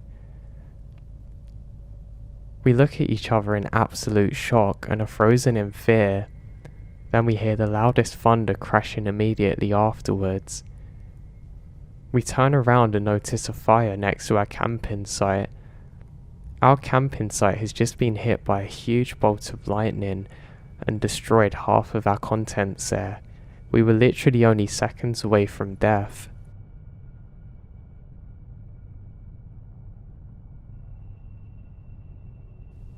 I don't know what happened.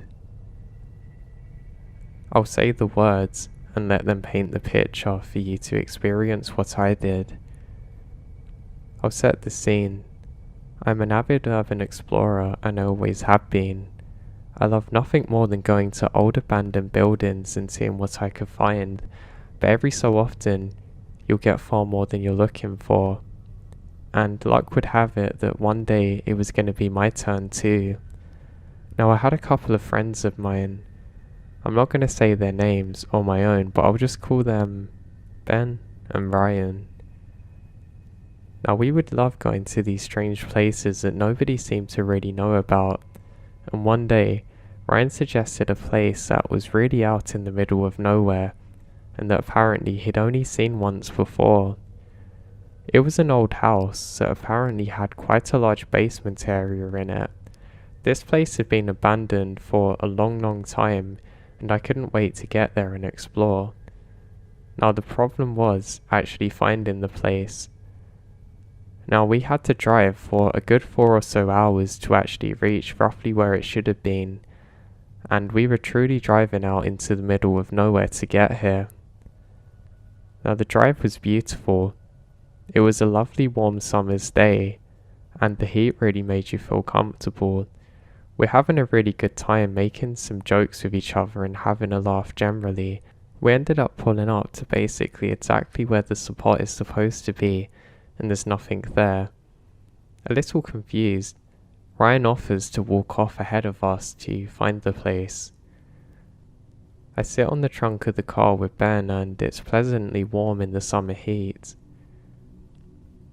Now we truly are out in the sticks here with not much around us and not many sounds, just the odd crickets and maybe water bugs or whatever else is out here. We actually have to be careful of different scorpions and other animals like that. Eventually we can hear, "Hey, come over here, you guys have got to check this out." Excitedly, me and Ben jump up and go and see what Ryan's making fuss about, and there it is. Just off in the horizon is an old building. This thing was really big. Like, not a mansion, but just under the size of it. And it looks beautiful. If I had to guess, I would say this thing sat abandoned pretty much since the day that somebody first went in there. Now, I have this pretty nice feeling that's almost inviting, and it's something I can't really describe. It's almost like something was drawing me in there. The other two seem a little more hesitant than me to go in, but I'm really excited now. And we start making our way over there. While walking, I'm struck with how happy I feel. It's almost like a high that I can't describe. Almost like I was coming to something that I was truly belonging to. I look over to my two friends and they don't seem as excited as me, just more focused on getting there and somewhat hesitant. I laugh and say, "Hey, come on guys, it's gonna be fine, there's literally nothing to worry about. Come on, this is gonna be great." Now, as always, we never go through the front door, just in case there's anybody living there that's not supposed to be, or any kind of animals that are looking for food, so we decide to go around the back. This place has a beautiful porch and it's just really pretty. We realise that there's a window that we can prop open to enter, and I opt to go first. I slowly pry the window open and manage to pop it up. While opening the window, I actually get a splinter in my hand, but strangely I can't feel it at all. It's quite a big and nasty one too, and I head in. I then turn around to help my two friends get in too. I turn and say, "Come on, get in." And Ben's quite hesitant about going in, saying, "I don't know why, I have a really bad feeling about this." I say, "Come on, stop being stupid, it's gonna be great. We drove out here all this way," and he reluctantly follows in, and so does Ryan. Now all three of us are here. Now the building smells old, but as I turn around, I'm suddenly struck by how nice this place is. It's basically a time capsule, and it almost feels odd. I feel weirdly welcome and like I'm at home now, and we slowly make our way through the first room, out of the kitchen. Now there's no food of course, but honestly, if we open the fridge and see some, it wouldn't surprise me. My two other friends have started to warm into it now, and they're starting to enjoy the experience too. We decide that we're going to first explore the upstairs parts of the house, and then we're going to explore the ground level. We now come into a massive main hall or living area, which still has a chair there that looks like it's never been used before, and a really old clock. For some reason I keep being drawn towards the clock, and I'm not sure why this is. Of course it's sitting timeless, but it kind of emphasises the feel of the whole situation. It really feels like we've stepped back in time at this point, and I just really feel welcome here and I don't know why. We decide that we're going to attack the upstairs and we all go up there, with me leading the way. I take a couple of steps onto the stairs and I almost feel like I know my way round. It's really bizarre, but I seem to kind of know the layout in my head naturally. We get to the very top and I first go into the bathroom. I look out of the window and it's really a beautiful summer's day, and the other two split off exploring some old bedrooms and things. I go to turn on the tap and there's no water whatsoever. I try and run the bath, but again there's nothing. I turn around and head over to my friends who are in the other rooms. They're inside the main bedroom now, and they're sitting on the bed. I lay on the bed and it's extremely comfortable. My friends say let's explore the other rooms, and I say I'll catch up with you in a minute. I lay back and for some reason I can't seem to help but smile. I feel really at peace now, and for some reason something's drawing me into the lower level of the house. Now I tell my friends that I'm gonna go and investigate further and they say okay, and I start heading down the stairs. I feel very happy and kind of glide down, almost like I'm in a dream. Now it's really bizarre, it really is like stepping into a museum or time capsule. Everything's just perfect, almost too perfect. I make my way into another room next to the kitchen, and I realise that there's a large picture frame here and a cabinet. I almost feel drawn to this spot and I don't know why. I go to move the picture frame in case there's something else next to it, like a picture that's fell off, and I realise that it starts to fall down. I quickly steady myself, bracing to catch it, and then I realise it's a door. I can slowly pull it open and it silently releases, and there's a stairway behind it. I'm looking into the darkness when I realise that there's a light switch next to me. I flick it and to my surprise, the lights come on, and I can see a little further down. The staircase winds down, and I slowly close the picture behind me on its hinges and close the door. I'm not sure why that I didn't tell my friends where I was going, but I decide that I have to press on and explore further. I make my way down the stairs and turn, and I'm suddenly met with a couple of doors in a large room. I can't believe how big this place is. I don't know what door to go to, but I seem almost drawn to one. It's the one directly ahead of me. I open it, and I'm met by the light from the switch that I've just turned on. There's just a single light hanging from the ceiling there, and more rooms. I think this is odd, and think maybe they didn't finish furnishing down here, or maybe it was some kind of bunker or I don't know what, but it's kind of weird. There's no furniture whatsoever here, and again, I'm drawn to keep going forward. I don't know what was in those other rooms to my left and right, but I open the door ahead of me, and I'm met with a very long corridor. It's almost impossibly long, and there's a light leading down to the end, but I can't really see what's down there. Maybe this was some kind of escape hatch or something, just in case there was an emergency, and it probably comes out somewhere else, and I think this is really cool and decide that I need to investigate it. And this feeling, I can't describe this feeling of being completely drawn into somewhere, almost like it was calling me to go further. I decide that before I go on, I should see what else there is, and I close this door. I then turn around and open another one to my left, and it's the same again, an empty room with 4 doors, which is actually very confusing to me. I continue ahead and I start to feel quite lightheaded. I think maybe the air's not so good down here, and I turn around and come out the one I've just went to, but there's nothing but more doors in here. Starting to panic now, I'm not sure exactly where I am, and I call out for my friend's name, but there's no reply. I do it again and I'm met with silence. I can now hear a scratching on the side of one of the doors that I've just come from. I hesitantly open it thinking it's them, and I'm met with that corridor once more. I feel absolutely drawn in this moment to go further down, and I hear a door close behind me.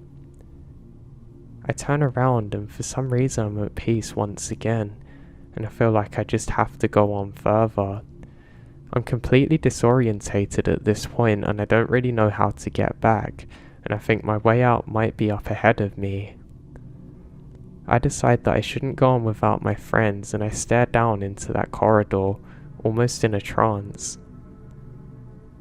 I don't know what I was looking for or looking at, but there was something there, and it feels like everything around me goes black and all I can see is the end of that tunnel and another door. I have to know what's in it, and I have to investigate it. But maybe, just maybe, I should get the others. I turn around now and come back in again. I go straight and straight, but become completely disorientated as I close the second door behind me and there's just more doors. I go to open the one to my left and I realize that it doesn't open. There's another one behind me and it's the same again. Now I think my panic might have set in finally, and I feel my heart beat through my hands. My hands are now shaking as I open another door and it's the same again. But this time, I know that it's going to lead me to the corridor because I can see the light coming down it, and now I'm really confused. I call out once again for my friends and I'm met with silence, and I swear every so often I can hear some kind of footsteps behind me, and that's when everything went black. The next thing I know, I'm being moved but can't see anything, and I'm being slapped with water poured over my head. I'm very disorientated and confused about what's happening, until then I realise it's one of my friends calling out my name saying, "You've got to drink this water," and I suddenly come through. I go to wipe my face and I realise that I'm absolutely drenched in a cold sweat, and they say, "Thank God, we thought we were going to lose you for a second." I can then see the car just up ahead and I feel very weak, almost like I can't move. I keep on seeing black sparks everywhere where I'm not with it. They hold the water to my mouth and say, "You've got a drink," and I nod and start drinking water like I've never drank before. I say what happened and they said, "We couldn't find you for hours. We were looking for you and getting really worried. Then we realised that the picture was off the frame and investigated it and found the way down that you went. We found you in the very bottom of the stairs, covered in sweat, with some big marks across your arm and on your back." I say, "What marks?" My friend then lifts up my shirt and points, and there's very large scratch marks on my back and on the backs of my arms. I can't believe it. I say, "How does this happen? What happened to me?" And they say, "We don't know. I told them I was screaming out for you guys, but you didn't reply." My friends then look at each other and say, "We didn't hear a thing. We just thought you fell over and got hurt." And now the three of us lock eyes. Without saying anything, my friend quickly gets onto the ignition and floors it, and we slowly speed out of there. As we quickly drive away, I then explain to my friends what happened as I'm more with it now, and then they give their story and look very scared. They say that I disappeared for literally hours without making a sound, and they kept calling out for me but couldn't hear anything, just some kind of laughter coming from somewhere else that they thought was me. I said laughing, "No, I wasn't laughing whatsoever," and my friend Ben goes very pale suddenly. He then says, "Let's never go back to this place again. I don't know if we're alone in there." And we drive off, making the rest of the trip back until eventually stopping to get some food after 3 or so hours and more water. I pretty much felt fine again after this, and we put it down to me being extremely dehydrated, but we can't make sense of what happened. It doesn't make sense how I got lost, so lost down there. We agreed that something was completely wrong and that we vowed never to go back there again to explore it. Now, I don't know whether this house was designed like the Winchester Mystery House, and some crazy person made it really confusing, but I don't understand what happened. I don't understand how I got so lost with such a simple thing to do, or why I felt so drawn down there, and I'm sure something was down there with me. One of my friends later on decided to go back with some of his other friends just to confirm that the place was actually there, but they could never find it. The scariest part for me is not knowing what happened to me, or how I got all of them scratches on my back, or what was at the end of that tunnel.